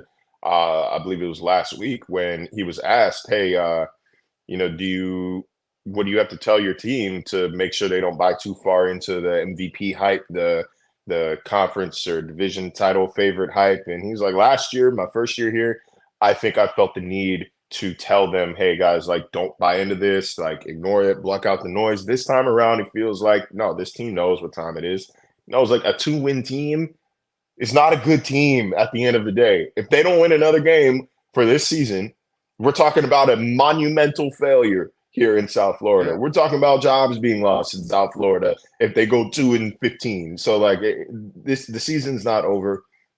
I do think though, because he has he has proven himself worthy of the benefit of the doubt time and time again. I do think that Mike McDaniel outclasses Sean Payton at Hard Rock Stadium on Sunday. Just something in my gut tells me, man, this guy, especially if Jalen Waddle can't play, which no go at practice the past 2 days. If he's not at least limited today, you can go ahead and count him out for Sunday. But especially without Waddle and forcing him to do a little bit more, forcing McDaniel to do a little more to scheme guys open. Yeah, I think we see a hell of a performance there on Sunday.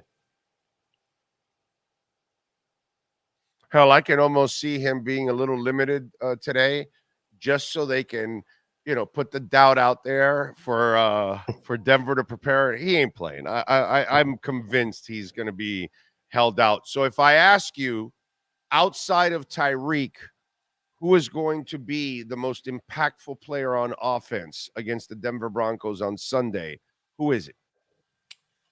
I think Braxton Berrios. I think we see the Braxton Berrios game. River Craycraft has, I think he's the third leading receiver right now. You know, he's found his spots in the first 2 games of the year. I think this is really an opportunity for Berrios to shine. I think like he's got a skill set that allows him to find soft spots in the zone, especially like if Denver plays, they bracket Tyreek, which I would expect they probably do. Somebody's going to have to try to get open over the middle and in those intermediate parts of the field. I think that's where Berrios and River Craycraft really come through. I'm curious to see who fills the Waddle spot, though. Not necessarily from a statistical standpoint, but like physically, who lines up in that spot? Do they activate Robbie Chosen? Do they elevate Robbie Chosen from the practice squad? That's a guy who he's essentially a poor man's Jalen Waddle in terms of skill set, like fast, good after the catch, top up defense. Like it's not a 1-to-1 fit, but like could work. Or do they finally activate Cedric Wilson, who we saw, playing deep into games in the preseason, but he's been a healthy scratch for these first 2 games of the regular season. That's what I got my eye on here, but I would not expect to see Jalen Waddle at this rate. No. What I am curious about though, because we obviously we've heard a lot about the Patrick Surtain Jr. and Tyreek Hill it's breaking up matchup here, man. Yeah, you don't hear me? I hear you perfectly. All right, I'm gonna keep going. We've heard a lot about the Pat Surtain Jr. and Tyreek Hill matchup. I think Surtain's gonna be exhausted by the end of this game, man. Especially if it's hot on Sunday and he's following Tyreek around, all that motion back and forth and all these. I think it's worth keeping an eye on if Tyreek's able to break one loose, if for no other reason than just overall fatigue.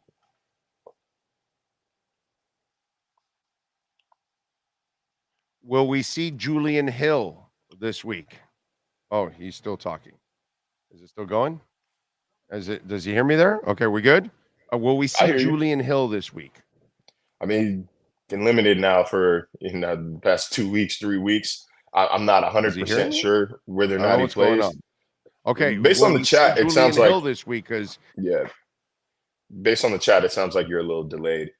But Julian Hill limited past couple weeks. Durham Smythe has really been locking down that tight end position, although they really haven't been going to it much. This would be a good spot for Hill to finally get some action in there. But even if he does play, I wouldn't expect some sort of monumental impact. No. Who's the receiver that gets to play opposite of Tyreek if Waddle, I don't think is going to play, but if he doesn't play, who's the guy that gets that spot? Oh, like I was saying before, that there's I know you got Barrios getting action, but it'll be from the slot. So who's the guy that plays opposite of Tyreek? Yeah, like I was saying, like I'm wondering whether it's Robbie Chosen or Cedric Wilson. Wilson, I think he's already up on the 53. He's been a healthy scratch the first 2 weeks of the season. Not exactly the same skill set that Jalen Waddle offers, but he is a somewhat reliable set of hands there. And then Robbie Chosen, I think, is the wild card there. They can elevate him from the practice squad. He does bring that sort of poor man skill set, poor man Waddle skill set, in that he can do things after the catch with that speed. He can take the top off the defense with that speed and just stretch a secondary vertically. It's not a one-to-one fit. It's not a perfectly seamless transition there, but you need guys who will be able to do things after the catch. Like, they're going to bracket Tyreek a little bit. I would expect that middle of the field to kind of be open. So guys who can do damage over that middle of the field. Shoot, and maybe even we see Eric Izukama finally get out of the backfield and line up at receiver. I feel like he's lined up at running back more than he's lined up at receiver so far this season. So they've got a lot of options here.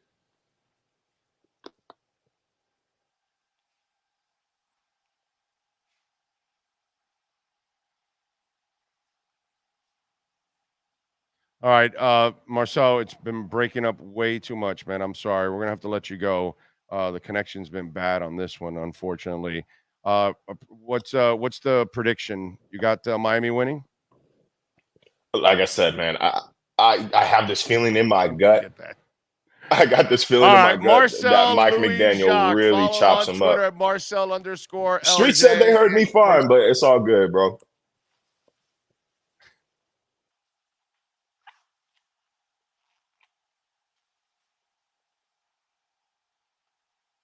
Yeah, we got a bad delay. I don't know. Are you guys hearing it, or what's the deal? Marcel is fine. Marcel is good. Yeah, but I don't hear it. I can't have a conversation if I can't hear it. You know what I mean? Marcel, I appreciate it, my brother. Enjoy the weekend. Enjoy the game. Thank you very much. Marcel _LJ.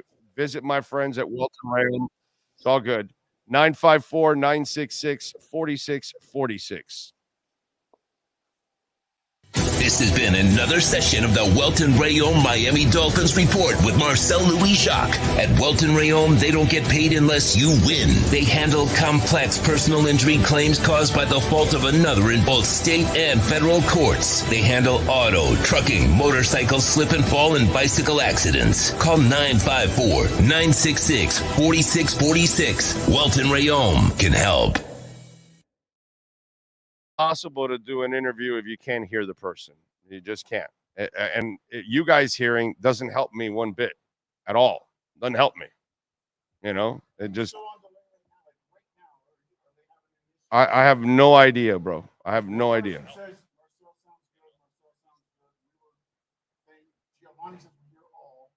Yeah, I don't know. Yeah, I don't know, dude. I don't know what to tell you, but I mean, everything's been fine while I'm talking, right? But unfortunately, in that interview, I could not hear it at all.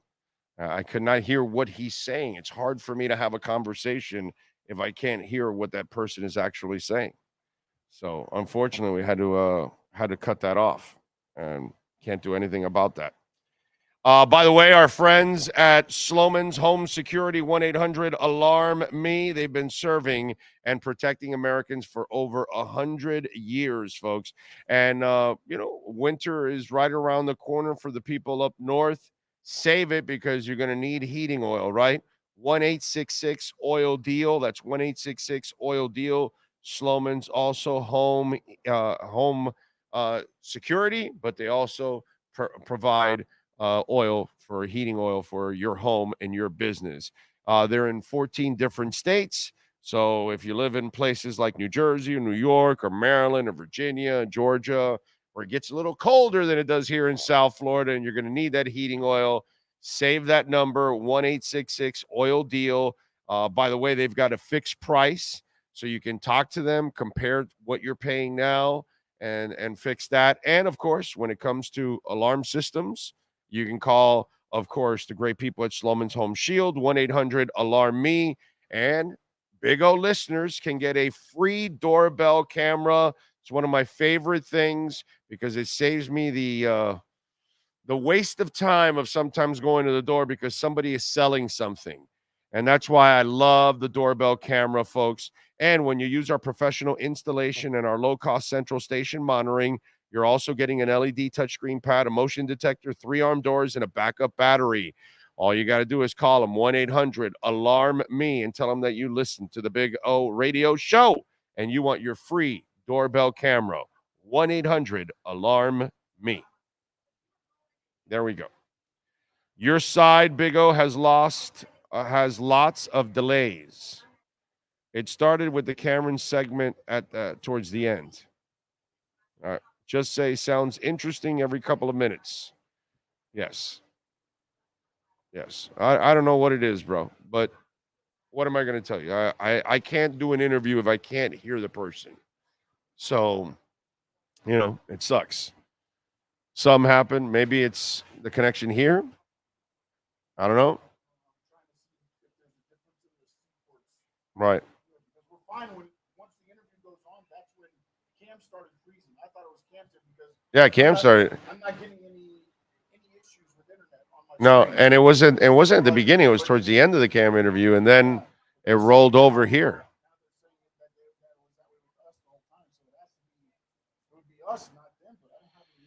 Anyway, what can I tell you, dude? It is what it is. Connor Williams. I want to commend Connor Williams because Connor Williams has had an interesting run here with the Miami Dolphins. He's been here a little over a year. He came here to prove himself as a center. Obviously played guard his career so far in the NFL, but he wanted to prove that he could be a center. And he's done a hell of a job when it comes to blocking. That part, I don't think anybody could ever disagree. His blocking is impeccable. I mean, he is really, really good. Now, the snapping has been kind of an issue, and they brought it up. And yesterday, when he was talking about it, what I loved was that he completely laid on the sword and no BS, dude. He says, we're working on it. We're going to get it fixed. We're working countless hours on it. We're going to get it fixed. I take responsibility for them. And then as for the snaps, he goes, maybe I've been short and pulled them here and there. I need to be consistent on it. I think we'll be good moving forward. Tua took some of the heat, and he's kind of like, no, man, it's on me. And I think that's a really cool thing. And look, I know it hasn't been easy for him. He wanted more money. He didn't get it. Chris Grier kind of stuck to his guns, which, by the way, it's paid off because it would have been a bad look for Chris Grier to give him the money and then he's snapping like this. It's not a good look.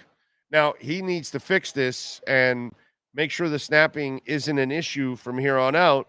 And then, you know what? By the end of the year, you might get yourself a new contract. But you got to prove that you can be a reliable center. We know you're a reliable blocker, but you can't keep causing fumbles, dude. It's going to cost him a game. It's going to cost Tua his year. If you keep putting the ball on the ground and Tua has to keep diving for a ball, how many times before the quarterback gets injured? It's not just a Tua thing. Any quarterback that has to be diving on the floor constantly for footballs is going to get injured. And you've already done it to him several times. You can't do it anymore. You got to stop. I don't know. Maybe you got pissed that you didn't get your money. You had your little holdout, whatever, and it didn't work out for you. Well, now you know why it didn't work out. Because you still, after one season and you had bad snaps, you didn't do enough to prove that you can be the center. You've done enough to prove you can be another guard.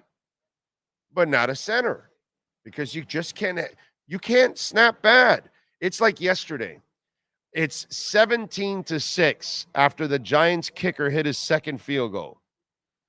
Did you watch that game at all?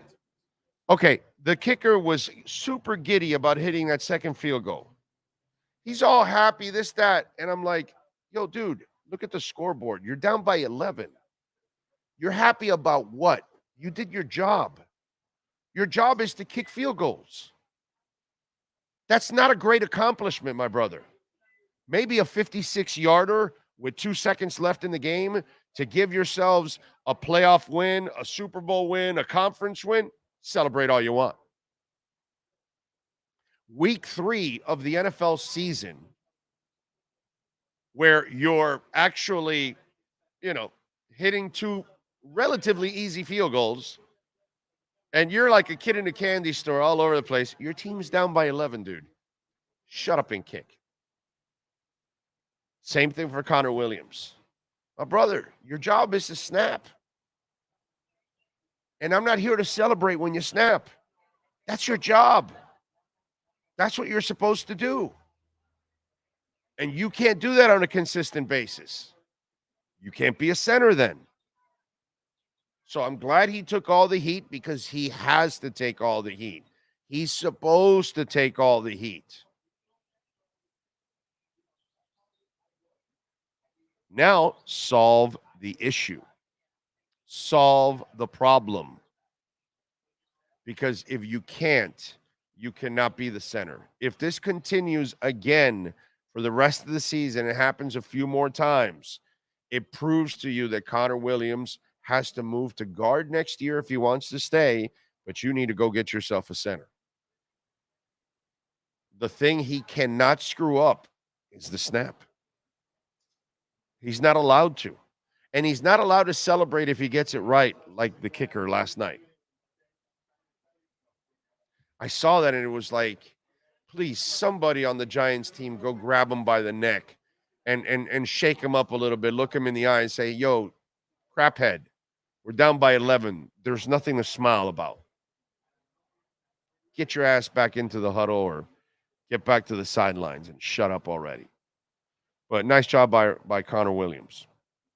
30-12, by the way, yesterday, San Francisco over the Giants. Brock Purdy is just a guy.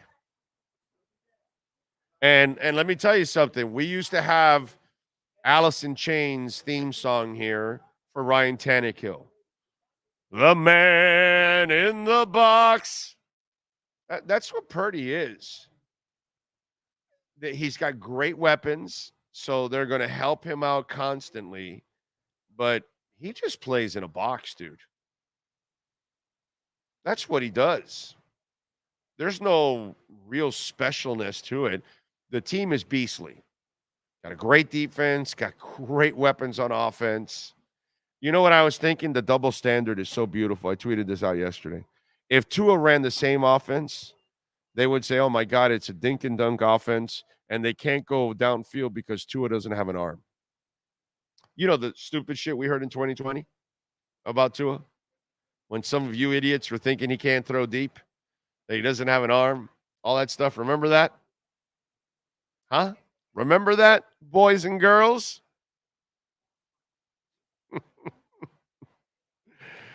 I saw it yesterday, and I'm watching that game, and you know, he completes the passes, and I give him credit for that. But he's nothing special. He's just a guy. Now, I give him credit. He's smart enough to take what's given to him and throw all that underneath stuff to his guys, and he's got great weapons. So guys like Deebo Samuel and Kittle are going to get all kinds of yak for you, so it's great. You know, don't get me wrong. It's fantastic. Ayuk is another one. I mean, he's got weapons. He's got terrific weapons, some of the best weapons in the NFL. But as a quarterback, and he could have been intercepted I don't know how many times yesterday. You know what I mean? Luckily, it went his way, which happens to lots of quarterbacks all the time. Every week, quarterbacks, maybe once or twice they get away with. He got away with several yesterday. He's just a guy, bro. Really, he's just a guy. Brock Purdy is nothing special. I got to tell you, man, that is just and the Giants, they are the biggest frauds in the world. Brian Daboll did a magnificent job to get them to the playoffs last year. No Saquon yesterday. Daniel Jones will never be the guy, dude. Never. And why they gave him that money is beyond me, quite honestly. Jose de la Torre, thank you for the love on the super chat. Says, Big O, big fan from San Francisco. When are you and Dudley Do-Wrong going to do a video together? I don't know. I got to send him a text. He told me he was going to do something last week, actually. He didn't reach out, so I got to I'll reach out to him again and see if we do something. Big O, and thank you for the love on the super chat. Big O, Connor does false start at guard. That was his problem at center. He has the ball, no more false starts. That's not his problem. His problem is snapping. That doesn't happen enough for me to be that concerned over it. Maybe all that loud Genesis music is catching up and your ears aren't as good as they once were, but you can blame connection if you want. LOL, just playing. The piece that Fitz did with Purdy on why he wears 13, his dad was a huge Marino fan and had Marino call him on the tablet in the interview was cool. Yeah, that was cool. Yeah, but it's, you know, I like I've said, it really can't be his idol. Because he didn't watch him play. His dad's idol, fine. But, you know, young people or anybody, like, I can't tell you that, you know, what's it called? Johnny Unitas is my idol. How can that be, bro? I didn't watch Johnny Unitas play. You know? But yeah, I saw it. It's cool. I got to ask. I saw a QB school video yesterday. He said he knows what the Tyreek motion is called and said it's hilarious, but he can't say it. He said Dolphins need to ask the beat writers. So he knows what the Tyreek motion is called? I don't know what we're talking about. What do you mean, that how they use Tyreek all over the place in motion? I have no idea, dude. No idea what you're talking about. Brock Purdy is Ryan Tannehill. No.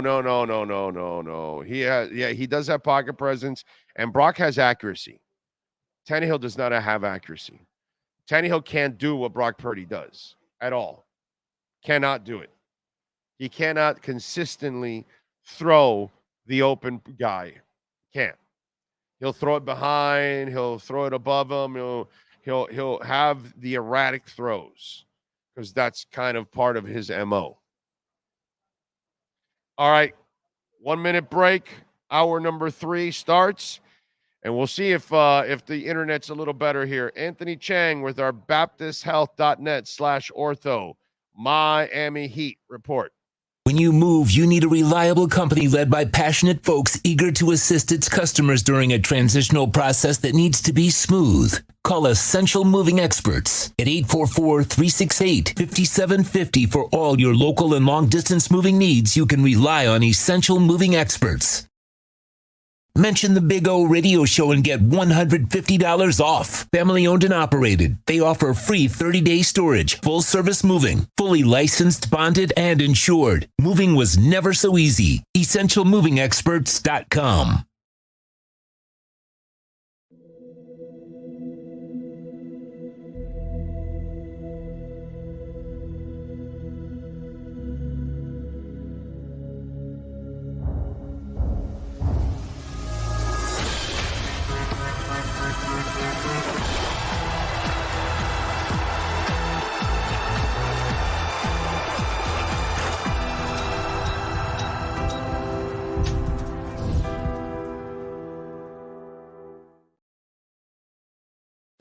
Statements or beliefs expressed on the following program by the host, guests, or callers are not necessarily the opinions of FantasyXS.com, Media Group Inc. ownership, management, sponsors, or website.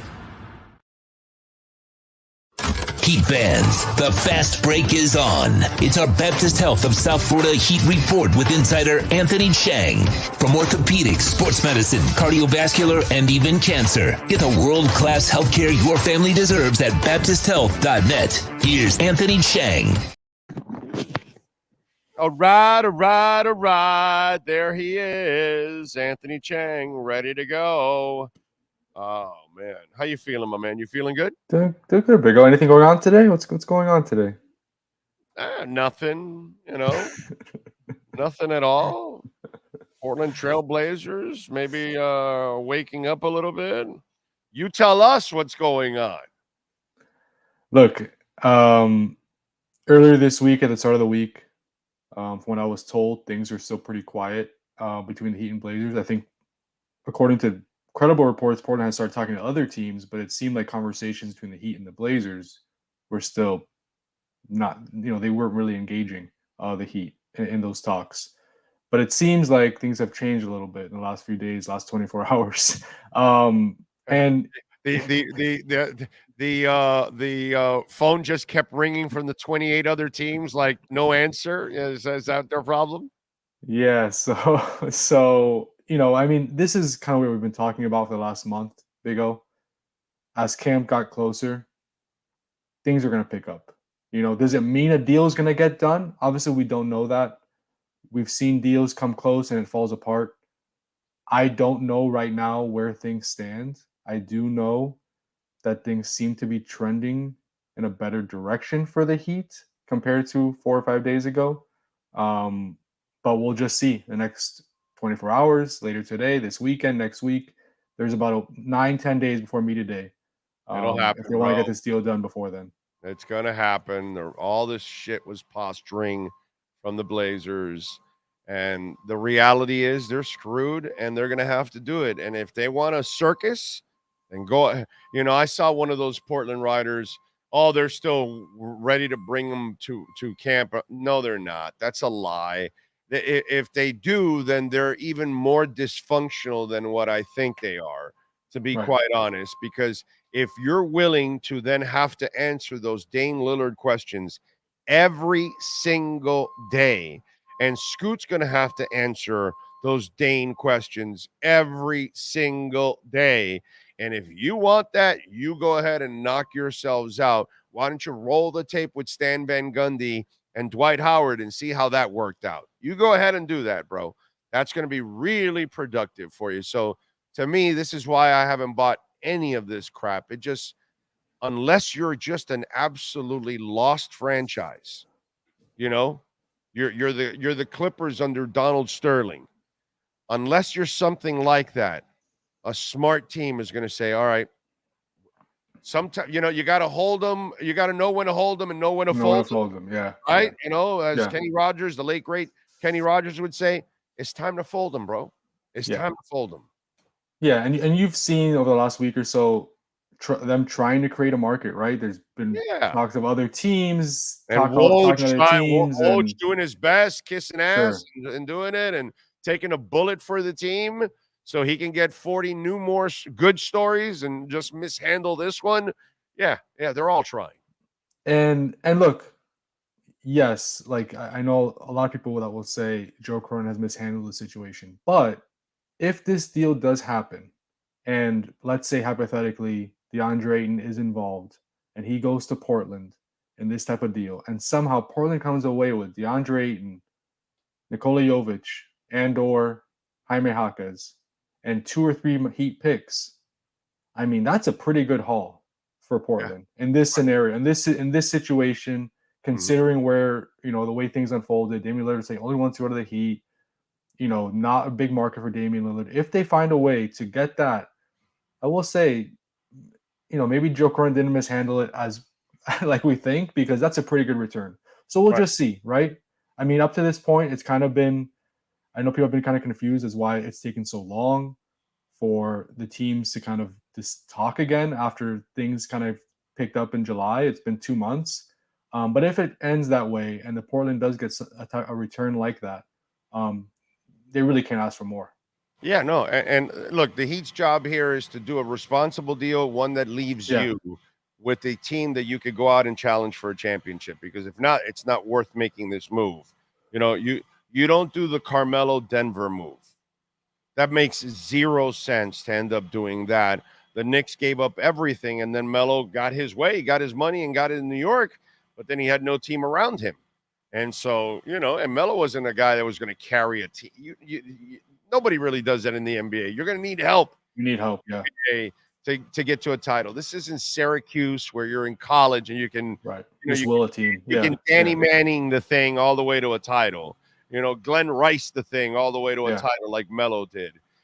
You're not going to do that here, and you just can't do that if you're the Miami Heat. You got to make a trade, but you got to make a responsible trade here. If they could find a way to get this type of deal done without including Tyler Hero, and I don't know if they'll be able to do that. I know there's been some talk on Twitter about that possibly happening, because I guess Portland really doesn't want Tyler Hero, right? That's well known at this point.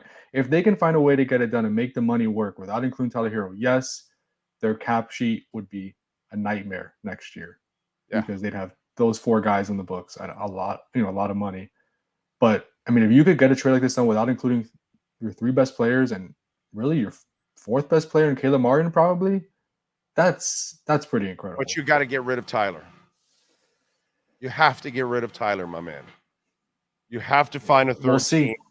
No, you have to get rid of Tyler once you get Damian Lillard, and I'll tell you why. You've made 2 runs. It's proven you don't need Tyler Hero. There's this connection that we have with fans and Tyler and the team that I just don't think it's realistic anymore. He's a nice kid and all that, but he's proven that he can't stay healthy over and over and over again. And then the team has proven that they don't need him at all.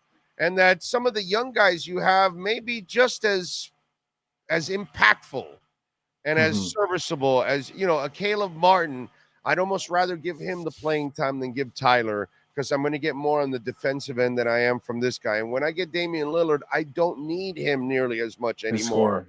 Scoring, his ball handling, I don't need it. I have my clutch guy down the stretch. I've got Damian Lillard to be the clutch guy, you know, down the stretch. That's my problem with all of this. And then we'll get to the other part. You just said, if you keep the 4 guys in the salary, I'm sorry, dude, Mickey Harrison is not going to.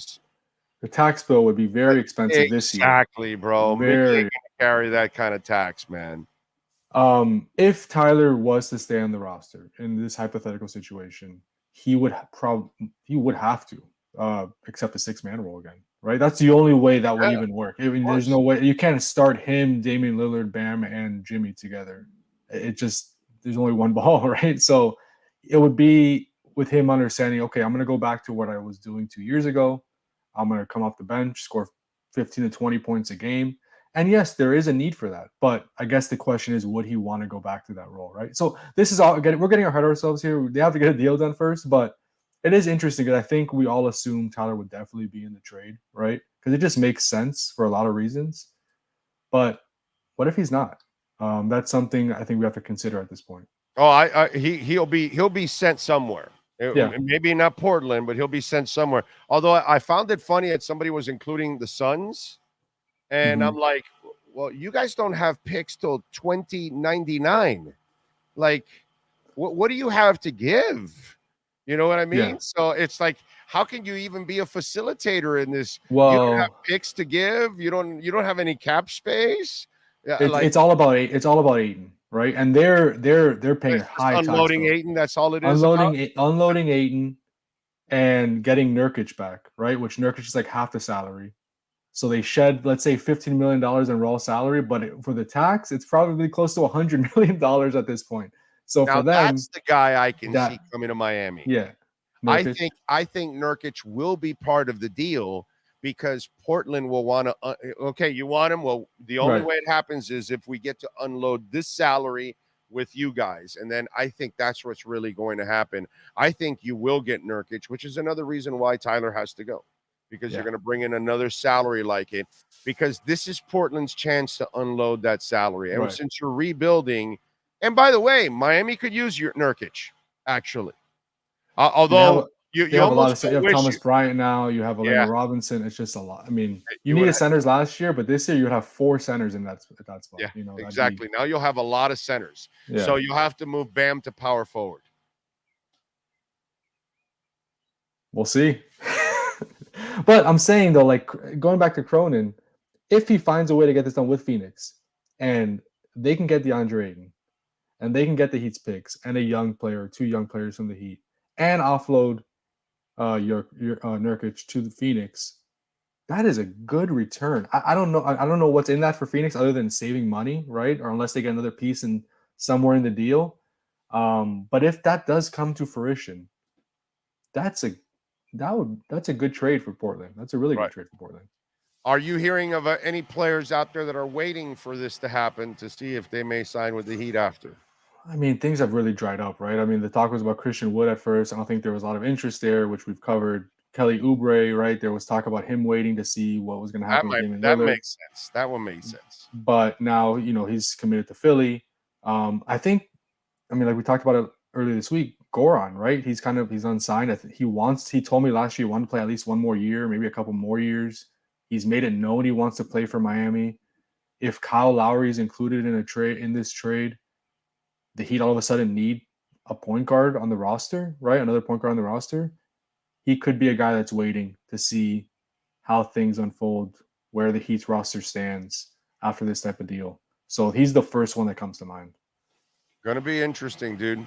Going to be interesting to see how this thing ends up working out. What are you working on there at the Miami Herald so folks can check you out, sir?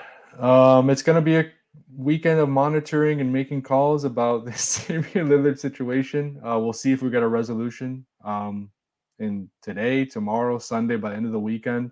And then next week, I will begin my preview for training camp, for Media Day, all that stuff. Basketball is right around the corner. Dude, have you called Damian Lillard to tell him, yo, bro, this thing's got to end. I got to walk around everywhere with my laptop. This is bullshit. Oh, my God. Come on. What are you doing I'm actually supposed to go to the Dolphin game on Sunday. I don't know what I'm going to do. They won't let me bring my laptop to the Dolphin game, so that'll be... wait, hold on a second, bro. Yeah. I got an idea for you, doggy. Yeah. Talk to, what's it called? Your Dolphins beat guy. Jesus. Daniel. And give him the laptop. Yeah, might have to. Bring it in for me. And then he'll bring it in for you. And then, God forbid, something happens. Yeah. Then he gives it to you, and you can start working or whatever. Yeah. And the Dolphins know you, bro. Whatever. Then you can approach somebody there in media relations. Hey, can I have a little space here for a second? And they'll accommodate you, bro. They're good people over there. Yeah, no, I know. I'm kidding. You know what I mean? It is interesting. It is interesting times because now for sure we are in high alert, right? Yeah. Like I'm, coordinating when I'm leaving the house, all that type of stuff. We're in that mode right now. is young and spry, carrying an extra laptop in his bag. He'll be fine, bro. right? He's good, He'll be yeah. okay. Now Barry Jackson doesn't have time for that shit. You can't do it. Barry just doesn't have time for that. Okay. Because Barry doesn't even have bags. He has a laptop in his hand, pen, this, that. Notepads, all that stuff. Yeah. Have you ever seen him with a bag? He like literally carries. He carries one over his shoulder a lot of times. Like he does? Yeah, like a laptop bag. Well, he doesn't put anything in it because everything's in his hands. Because every time I see him, his hands are full. Barry is he's just walking all over the place. He's another animal. He's different. He's built different. He is absolutely different than the rest of you. He's built different. There is no doubt about it. So Oyefusi is the only way for you. Yeah, you're gonna have to talk to Daniel. I'm gonna have to call him later today. Yeah. See, there's the idea for you. Or you got to call the Dolphins to give you a credential, and you sit in the game, but you use the credential if you have to. If I have to, only a need be basis. And I store my laptop in the media room. Exactly. Yeah, exactly. There you go. That's it. We've got it all solved for you, bro. Solutions. That's it, bro. That's so we're here to get things done is what we do here on this program. Follow him on Twitter at Anthony_Chang. And of course, catch his exceptional work in the Miami Herald and catch him twice a week here doing his thing with our BaptistHealth.net/ortho Miami Heat report. Have a great weekend. Enjoy the football, my man. Thank you, Big O. You too. Have a good weekend. You got it. There you go. The great Anthony Chang. Thank you, Anthony. Appreciate you all out there. And when you talk about Baptist Health, folks, they are the official sports medicine provider for the Miami Heat, Miami Dolphins, Florida Panthers, Inter Miami CF, FIU, FAU, Orange Bowl, Miami-Dade County Public Schools, and Miami Open Tennis. The Baptist Health of South Florida Miami Heat Report with Anthony Chang is brought to you by Baptist Health of South Florida. From orthopedics, sports medicine, cardiovascular, and even cancer. Get the world-class healthcare your family deserves at BaptistHealth.net. I sincerely don't give a damn about losing Hero. You get a better team immediately whenever you get a Lillard and match him up. You get a Lillard and match him up with Lillard. Bam Enspo. Yeah, I think you meant Butler, but I got you. Tyler Hero is the shooting guard, and Damian Lillard is going to be the point guard. That's why the Miami Heat doesn't want to trade Tyler Hero, because Tyler Hero is the third leading scorer of the team. Silence assassin. They don't need Tyler Hero. Tyler Hero's not needed at all on this team. Once you get Damian Lillard, you don't need him at all. As they've proven the last 2 years where they've gotten to the finals without him. Oh, who do you think is the most successful at a solo career after leaving a great band? Paul McCartney?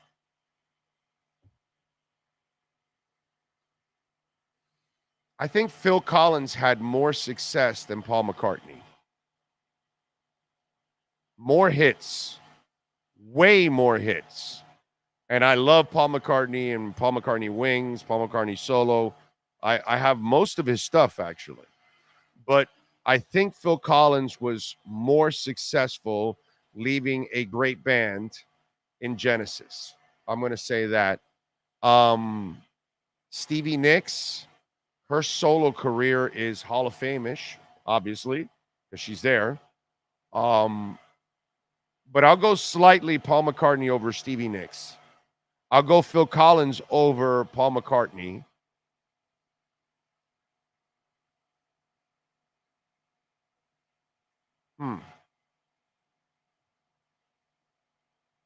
Trying to think of,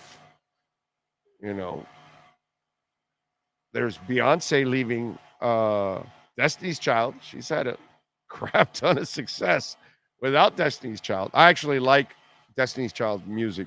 I don't really like Beyonce's music that much. I'm trying to think of who else.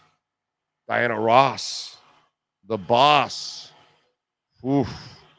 My Lord, leaving the Supremes. The Supremes is a great, trio. And then she left, and her solo career, oh my God. Sting, pretty good. Phil Collins, more successful than Sting by miles. And Paul McCartney, more successful than Sting by miles. But pretty good. Pretty good. Ozzy. Wow, Gordon. Wow. Oh, Michael Jackson. Holy shit. That might be the best one. Michael, that's a really good one. Game over. Mike and Ozzy is really good, dude. Ozzy's right up there with Phil Collins, man. But Michael Jackson might be the best one. Yeah. Is there a noise cancellation effect on? Is this person like really late in the show? Is that? I mean, they're earlier in the show. They're not up to date at right now. I see. Right. I got you. Problem with Justin Timberlake is Instinct can't be called great. It's Instinct, right? Was he in Instinct or 98 Degrees or it's Instinct, right? Yeah, Instinct can't be, known as a great band because the question was someone who left a great band, okay, and had success. So that's, who? Drake? Who? Oh, Dr. Dre.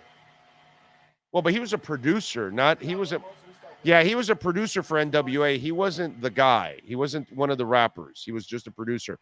But Ice Cube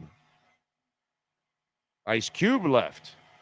So Ice Cube went on his own and also had one hell of a career, but not better than Phil Collins, certainly not better than Michael Jackson, not better than Paul McCartney. Pretty damn good career, but not like those guys. What's it called? Bobby Brown. So I love New Edition. Do we go?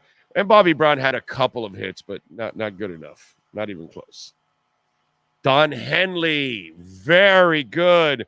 Not in Phil Collins' class, not even close, but he did have a hell of a career. Clapton, not bad. I like that. Leaving the Yardbirds, leaving damn it.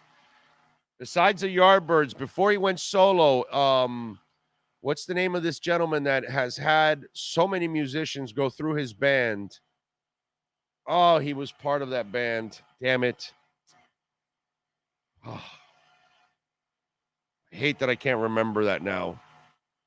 Brain fart now. Somebody's got to get it.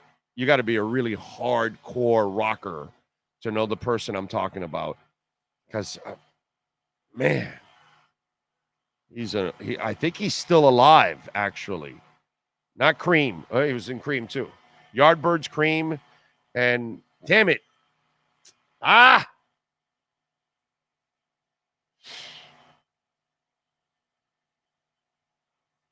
Do me a favor. Look up Eric Clapton on Wikipedia. And it's like some guy's name, the band.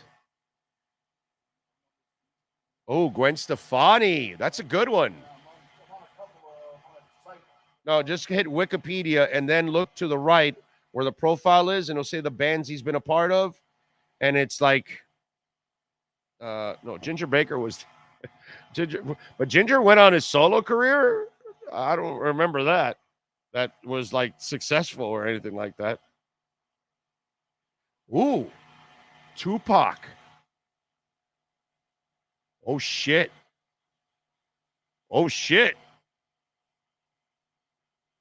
Because he was part of the underground, right?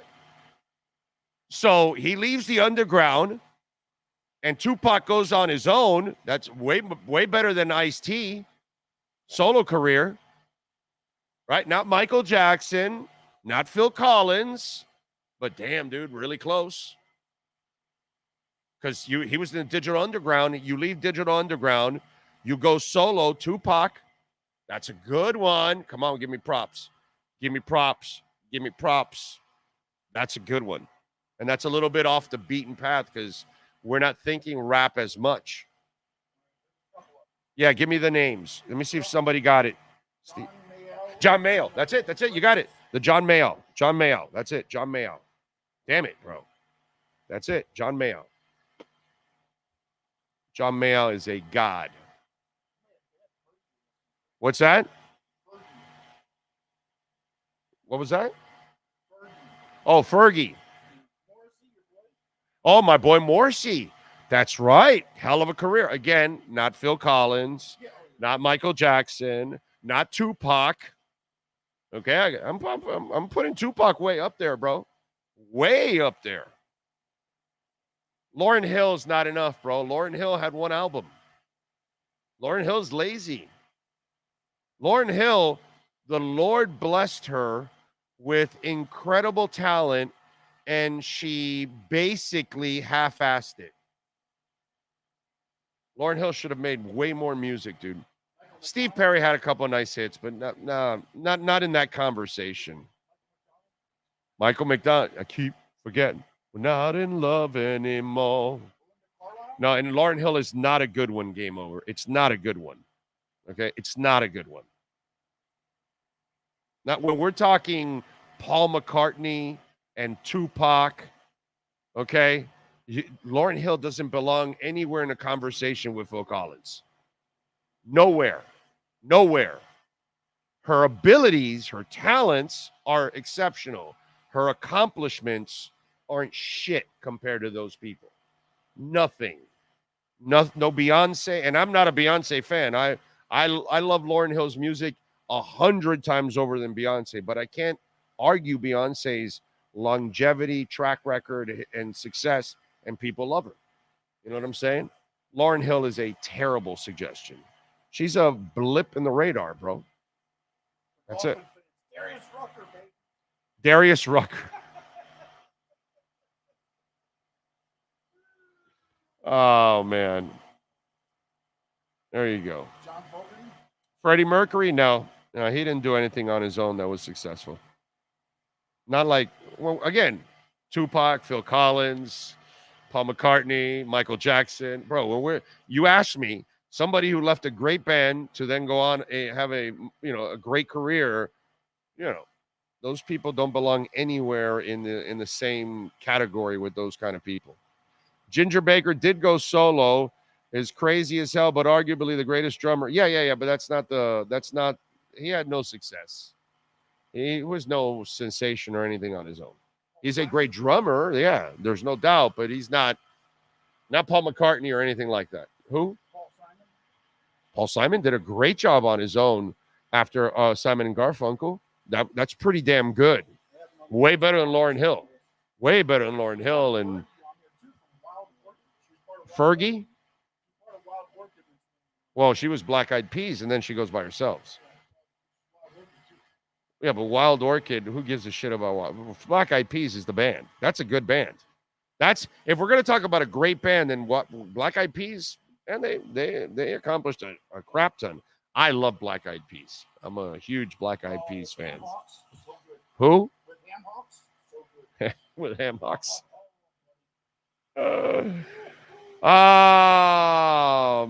Laughing my ass out loud. Oh, you laugh, but he is a huge country music, bigger than Hootie and the Blowfish. Just saying, Darius Rucker. Yeah, that's true. No, I know in the country genre, but the problem is Hootie and the Blowfish are not a great band. So he left and went to have more success than the band did. Country singer. As a pop singer, it's one hit. So that's it. It's nothing. Can I tell you that's exactly why these shows use anything Dolphins? If you throw something Dolphins out there, because that's the only reason I said Darius Rucker. Right, yeah. Because, he's a Dolphins fan.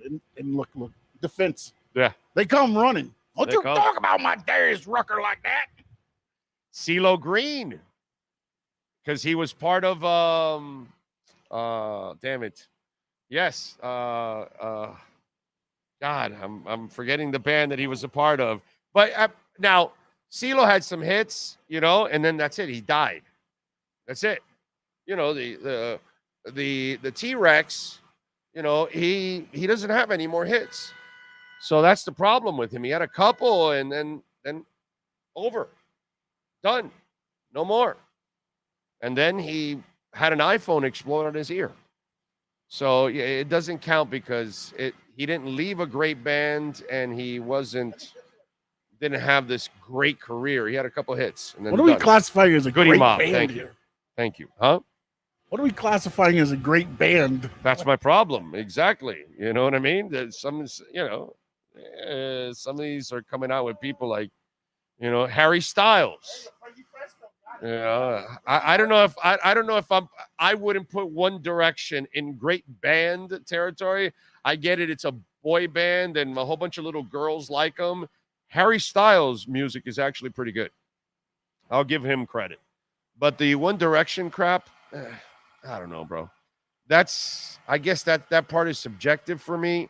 I would not consider One Direction a great band. So all four members of Asia. Problem is, Asia isn't a great band. Asia has one great album, a second album with a hit, and nothing else. More. I think Frankie nailed the one that we missed. What's that? Ricky Martin left Menudo. Ooh, and exploded. There you go. That might be the number one. That might be the number one right there. Boy bands make me barf. What about Ice Cube? He had a great I said that. I just talked about Ice Cube and NWA, man. Come on, dude. Come on, Mr. AEW. Stick with the program. Yeah, man. I said it. I talked Ice Cube, but I give Tupac the lead over Ice Cube. Okay? Because Digital Underground is like, I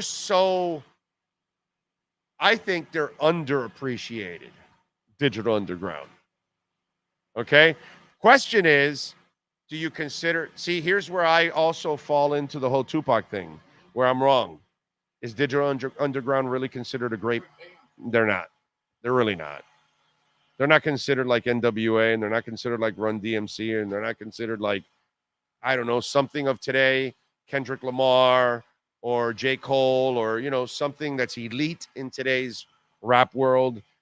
Digital Underground is probably not, even though I freaking love Digital Underground. I think it's awesome. But if somebody tells me they're not the Beastie Boys, what am I going to argue with them? Right? I can't say that. You know what I mean? Oh, they're not Snoop Dogg. You're right. Not Biggie. You're right. Digital Underground is not. But, man, Tupac left that and became, woo! That's pretty big. It's pretty big. All right, let's do it. Let's talk a little Hurricanes. They're going to take on Temple. Manny Navarro has got the skinny for us on our Canes Wear Miami Hurricanes report. The viewpoint, statements, or beliefs expressed on the following program by the host, guests, or callers are not necessarily the opinions of FantasyXS.com, Media Group Inc. ownership, management, sponsors, or website. If you're a Miami sports fan, there's only one store to go to, and that's Canes Wear at Miami Fanwear in Davie. They're your one-stop shop for all your Inter Miami CF, Canes, Dolphins, Panthers, and Marlins merchandise. They have hats, t-shirts, game day jerseys, and so much more. Located at 2655 South University Drive in Davie, and open 24/7 online at caneswear.com or intermiamiwear.com. Call them at 954-835-5597. Canes Wear, the spot where Inter Miami and all Miami sports fans shop. Time for Canes fans to get what they want. Information, insight, and perspective. It's the Canes Wear Miami Hurricanes Report with Manny Navarro. Exclusively on the Big O Radio Show. Here's Big O and insider Manny Navarro. All right. There he is. How you feeling, my man? How you feeling on this Friday? Hey, man, it's Friday. It's the end of the week. Get ready for some football tomorrow, and it's going to be a good day, man. Spend the whole day in front of the couch watching football. It's going to be fun. Yes, couch. You're not traveling to not traveling to Temple, Philadelphia. No Philadelphia trip for me. I told you I'm taking on more responsibility, so I'll be watching FSU Clemson. I'll be watching Miami Temple, and then Ohio State Notre Dame. They want my opinion on all three games, so I will be opining on all three games that I watch all night long. It's the smarter thing to do, anyways. Yeah, if you're the Athletic, bro. Why would you want to send you to Temple? Like, see and I think we talked about this earlier in the week. Boredom is back, bro. And yeah. I love it. And I love it because that means you're a good team again. And I should be bored out of my effing mind in the middle of the third quarter on Saturday watching the Canes, because you should hand them their ass. And so Absolutely. That's the beauty of all of this. So why is the Athletic going to send you somewhere where now the Canes are back? Well, not back, but back enough to kick asses like this, keep you at home, keep you safe, and you cover a couple of games. That's a smart move right there. You know? Yeah. The only thing you're really missing out on is a Philly cheesesteak. Let's be honest. Which brother, if you've seen me, you know I could miss a Philly cheesesteak. So you know it's not going to hurt my physique missing a Philly cheesesteak. Okay.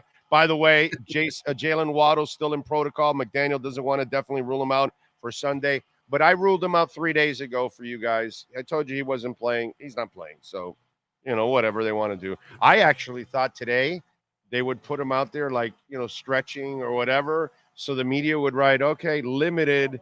And then that way they would keep them. What? Wait a minute.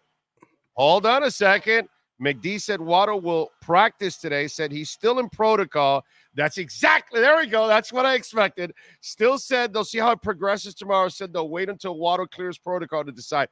Okay, so that's what I expect. That's the responsible thing to do. Put him out there. He can go through the stretching.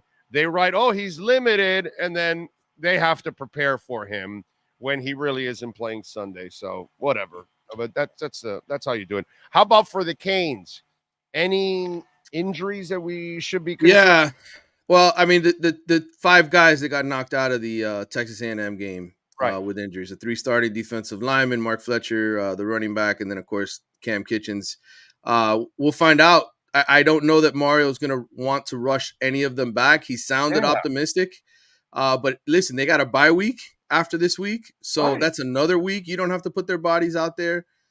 They could make the trip and just be there as emergency, right? Like, or just play limited snaps type of deal where you don't really need them to play. So look, they got the job done last week against Bethune-Cookman with backups. Temple's a 23.5-point underdog going into this game. I don't think you're going to need your top dogs to beat Temple.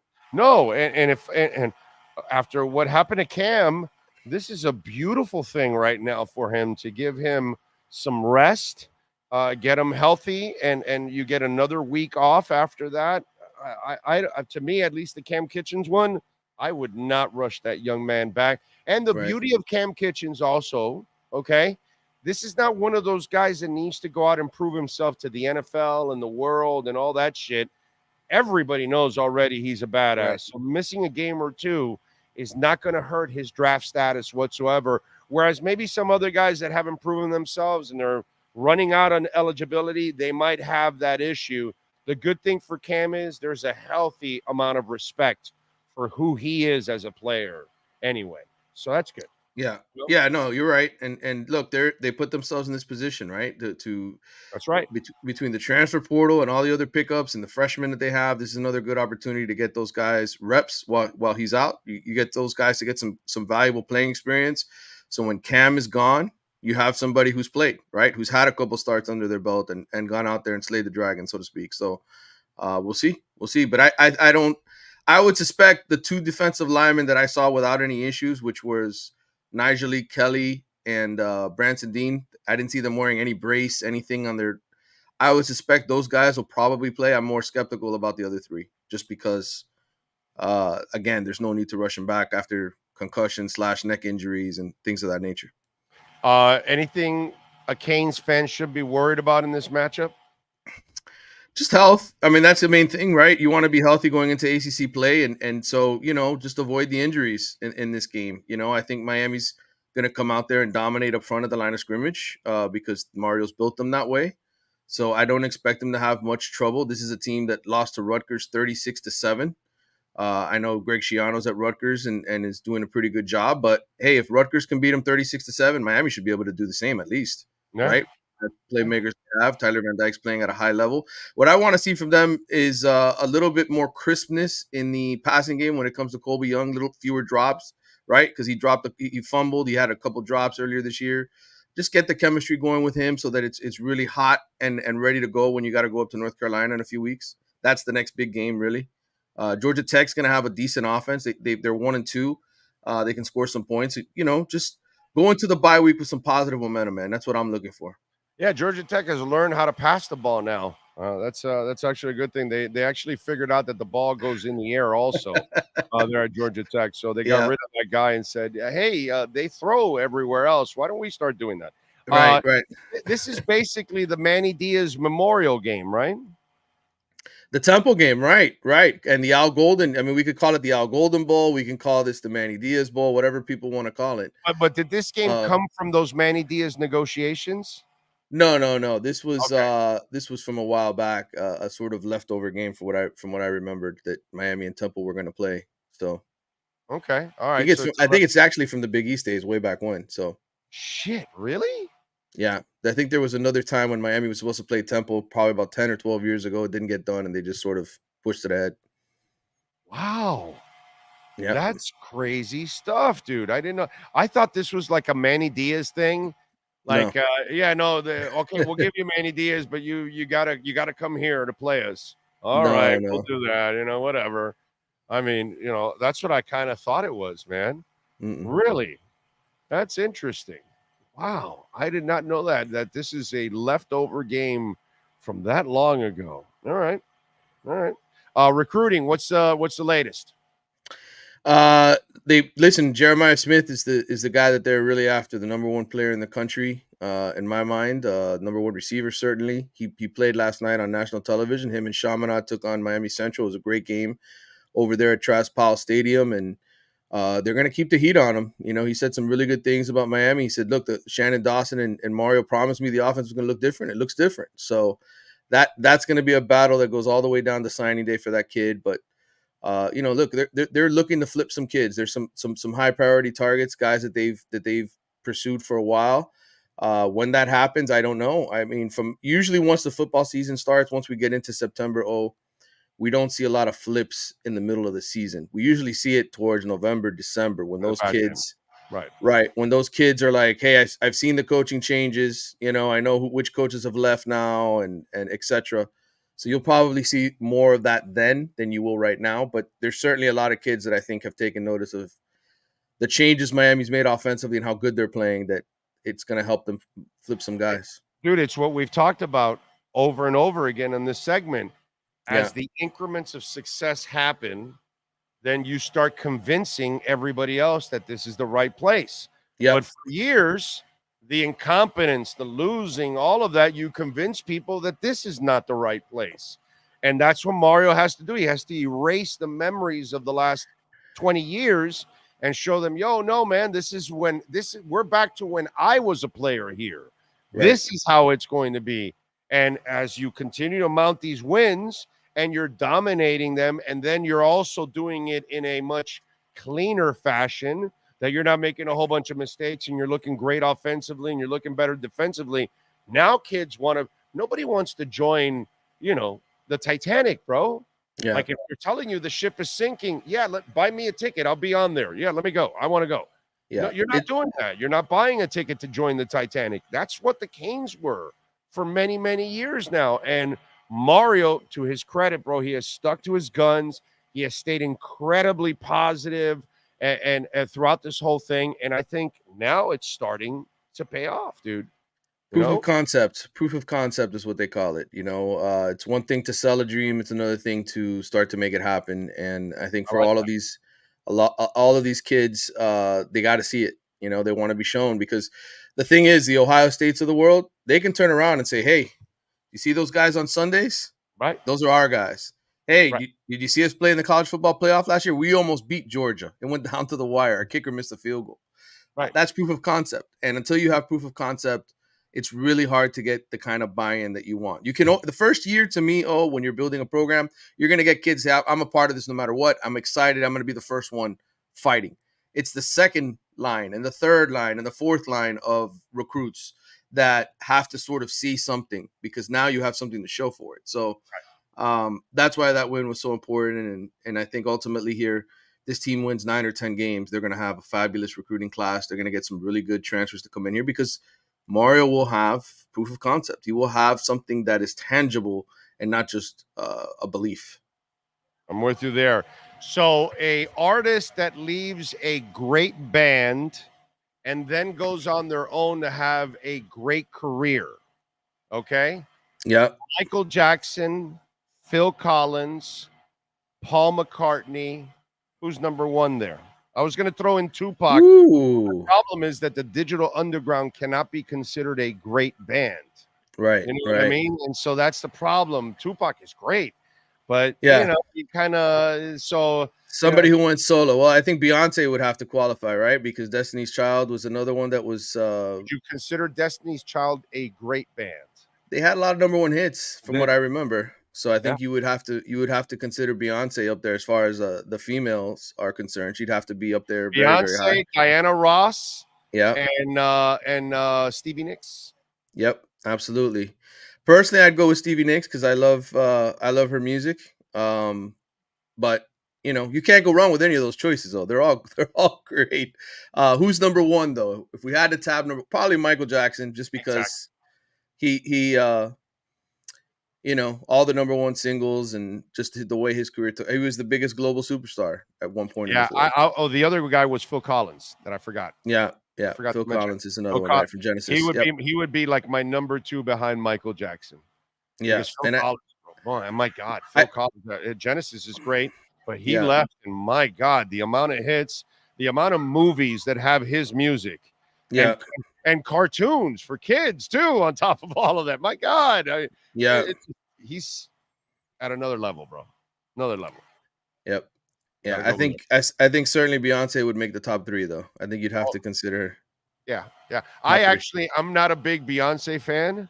Right. But I do love Destiny's Child's music. I do Right. like black music. Hers, like her and Taylor Swift, I can kind of do without right? Yeah, I I got can you. kind of do without that.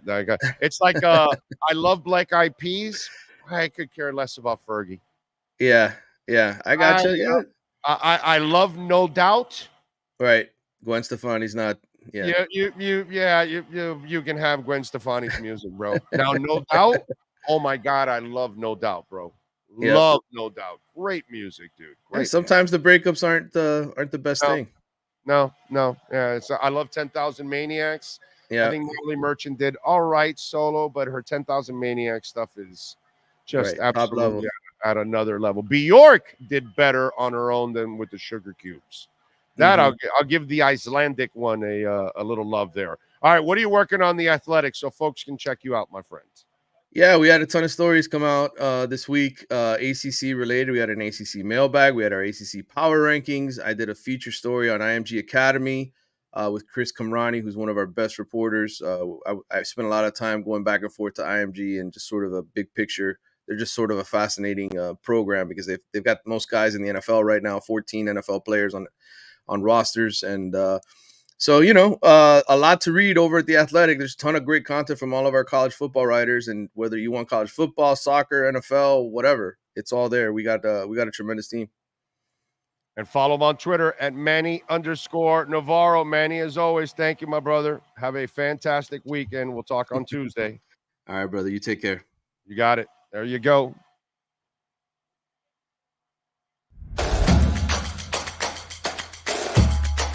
Welcome to Caneswear. New store, new items, same great experience. Family owned and operated since 2010, Caneswear has the latest merchandise from the Miami Hurricanes, Miami Dolphins, Florida Panthers, Inter Miami CF, and more. Come visit us at our store in Davie on University Drive, just south of 595, or online at caneswear.com. Caneswear, the spot Miami fans shop. There we go. That's the man, Brett Gittleman. Yes, sir. Let's see. Tupac is the GOAT, period. Yeah, problem is we can't do it because the Digital Undergrounds can't be considered a great band. That's the problem with that one.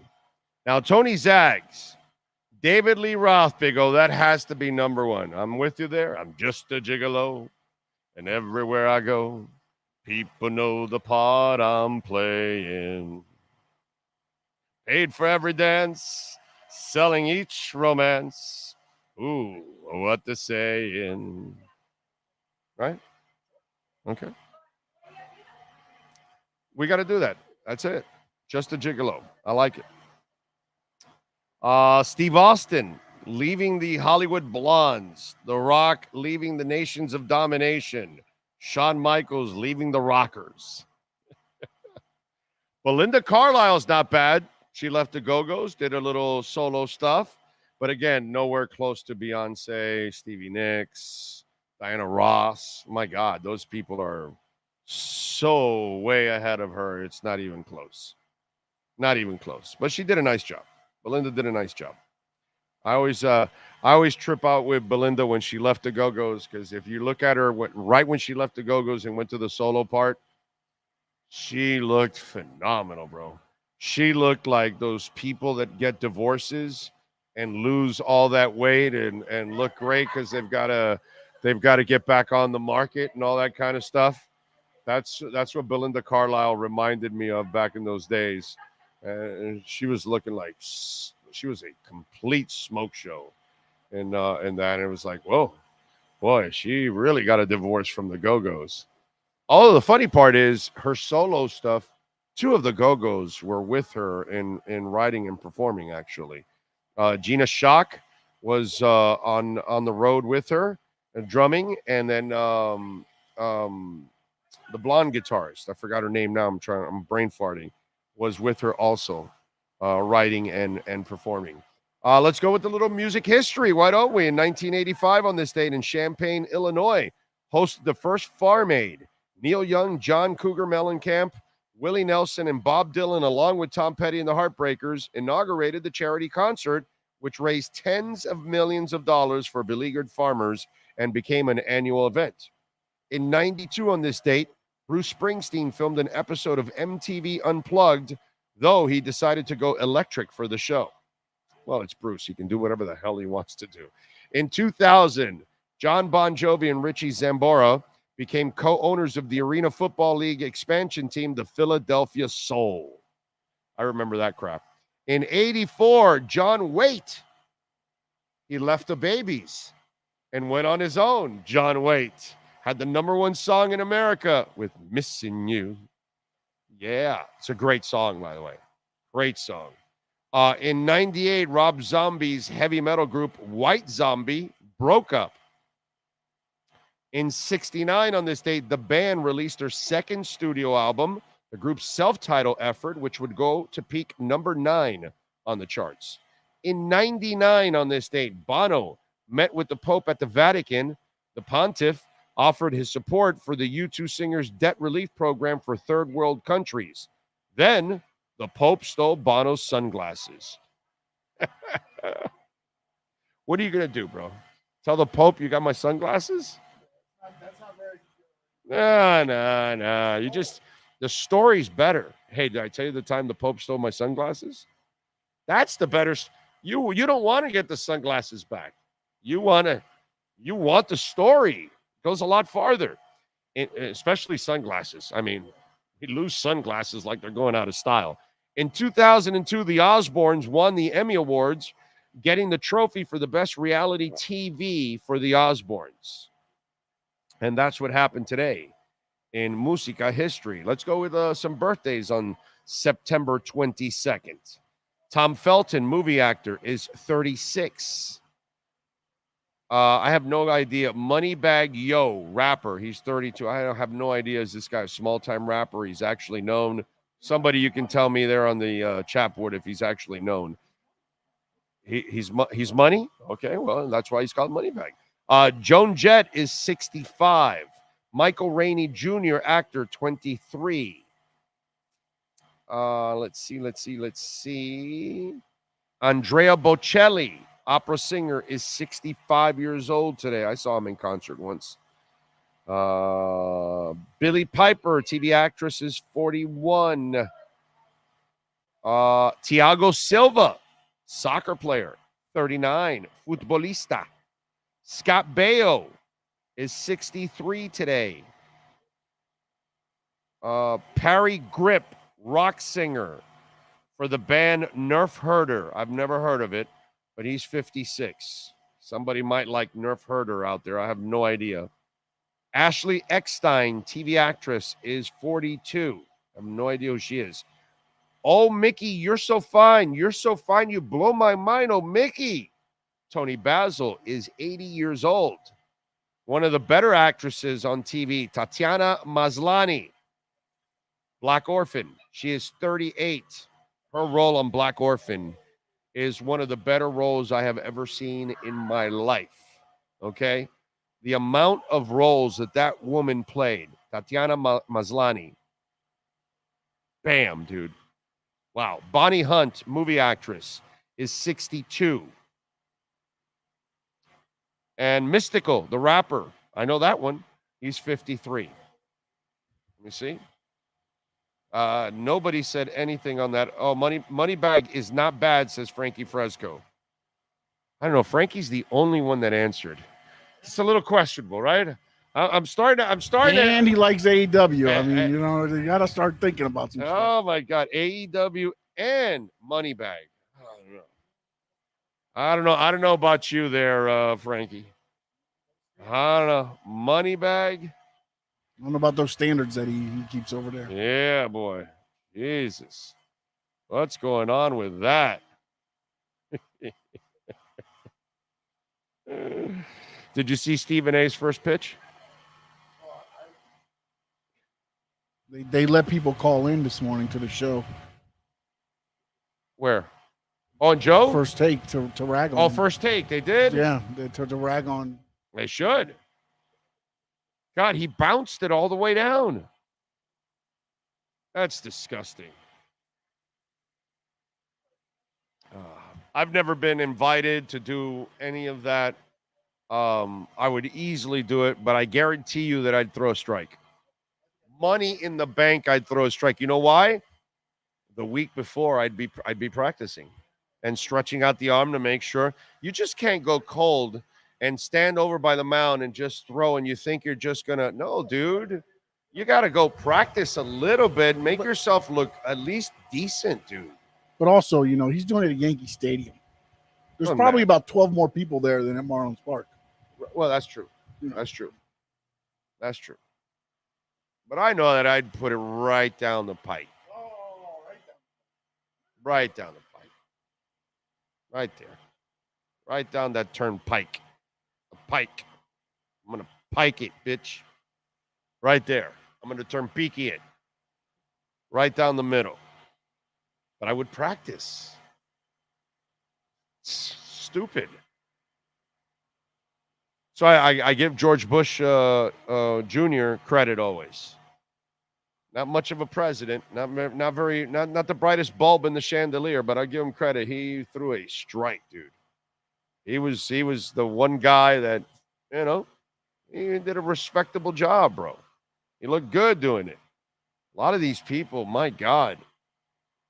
Carl Lewis. What's the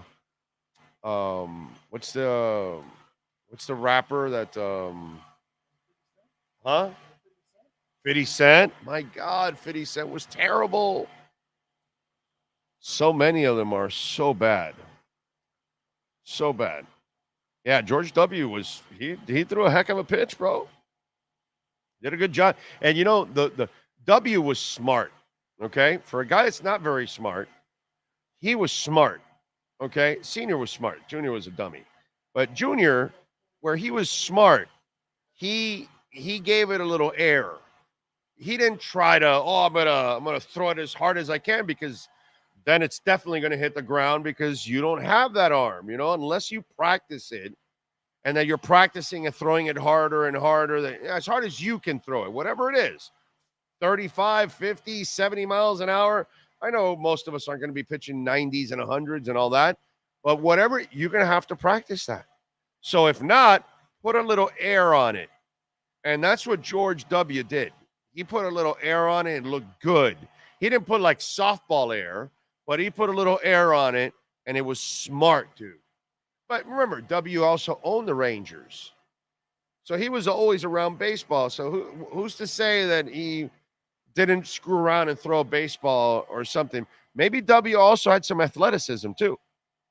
Can you imagine Biden trying to throw out a first pitch? It'd fall behind the mound. Oh, he'd fall asleep. He'd fall asleep too. Yeah. Yeah. Yes. Oh, wow. That is funny. That is funny. So you know how McAfee broadcasts live from wherever game days every week now, Friday? Yeah. So they're in Notre Dame this week. Okay. They're playing the Buckeyes. So the McAfee show broadcast on ESPN mutes the audio as an F Ohio chant erupts in the background. In an effort to put an end to the chants, McAfee mentions that Notre Dame head coach Marcus Freeman is from Ohio. So they chant F the Buckeyes. Live TV, baby. Yeah, that's funny. That is funny. I no doubt. I think they don't practice. I think they go out there thinking that it's easy. Seriously. I hate those people, bro. I hate those people. I hate the person that thinks they can cut hair. I hate the person that thinks just because they watch some guy wash cars, I'll do it. No, dude. No, you won't. You won't do it as good as that person does. You're not going to shine shoes like that person. It's like we demean anything that anybody else does. You know what I mean? And it's just like that. And athletes do it to each other. I remember when Ocho Cinco's, no, I'm going to try to be a soccer player. No, you're not, dude. You're never going to be a soccer player in your life. Why? Because you played at Miami Beach High and you kicked the ball around a couple times? You're never going to be a soccer player. And they do this shit. Even athletes do it like they think they can go play another sport, and it's super easy, and we disrespect each other all the freaking time, dude. You know? And we think that the stock guy is I'm talking about like stocking things. And we think it's super simple. And then when we got to do it, then you understand there's a little bit more to it than just, hey, let me put the can here and the can there and whatever. You know, it's just, we have a way of demeaning everything that everybody else does. And trust me, with this baseball thing, I guarantee you most of them, they do this. Oh, come on, man. I threw it as a kid. Yeah, you're 50 now. You haven't thrown in 25 years. Do you remember what it's like? Do you know what it's like? And then when you get there, you're like, oh, crap. And right when you're in the middle of letting it out, you're like, oh, I realize this is too far and I'm not going to have enough on it. Or I'm not going to be able to throw it in the right direction, you know, because I haven't thrown a baseball in forever. Or maybe I've never thrown a baseball. But there's no doubt that most of them don't practice. You would never catch me to do that. Not that I would ever be invited by the Canes or the Marlins to do it, but if I was, Canes, Marlins, FIU or whatever, but trust me, that week I would be out on the mound and I would be practicing to make sure that it looks good that day. Yes. I was gonna say, I think what you said, where they're like, "Oh, I did it when I was a kid." Right. And what was funny for me was, like, I played baseball in Okinawa, but then I started working out and everything else, and that changed my throwing motion. Like, I went to throw a baseball, and I literally slam dunked it right into the ground. From throwing it like that, just boom, threw it right to the ground, because now my arm angle had actually changed from when I was doing it. Now it's only like 3 years, you know, so it's definitely you definitely want to throw some, and more than just little soft toss on the side of the field there. That's where I gave George W. a lot of credit, because he did it the right way, bro. Solid. All right. Yeah, well, hey, man, you got to come through. Marcel Louis-Jacques, Cameron Wolf, Anthony Chang, Manny Navarro, we thank them. We thank Larry Schlossberg, and, of course, Mr. Zinn and all the great people out here for always making it nice and easy for us and being great sponsors and supporters of our platform. We thank, of course, Sean Stanley, the man, the myth, the legend that puts it all together. We will see you on Sunday live at Walk-Ons, baby. Let's go, Walk-Ons. We start at 11 a.m. We'll have prizes and giveaways all throughout. Dolphin stuff that will be given away. We'll have all kinds of different things that will be given away throughout, in between quarters, halftime, all that. So come on out and join us at Walk-Ons in Kendall for our pre- and post-game show. Man, let's go. Bring a big crowd out there. Let's go out there. We're going to film all that stuff. So let's do it, baby. We're going to make some promotional videos with it. So let's go. Join us. We got one game every month. This month, it's the Denver game. Y'all be good out there. Much love. We'll see you on Sunday. Same time, same place, same Bat Channel.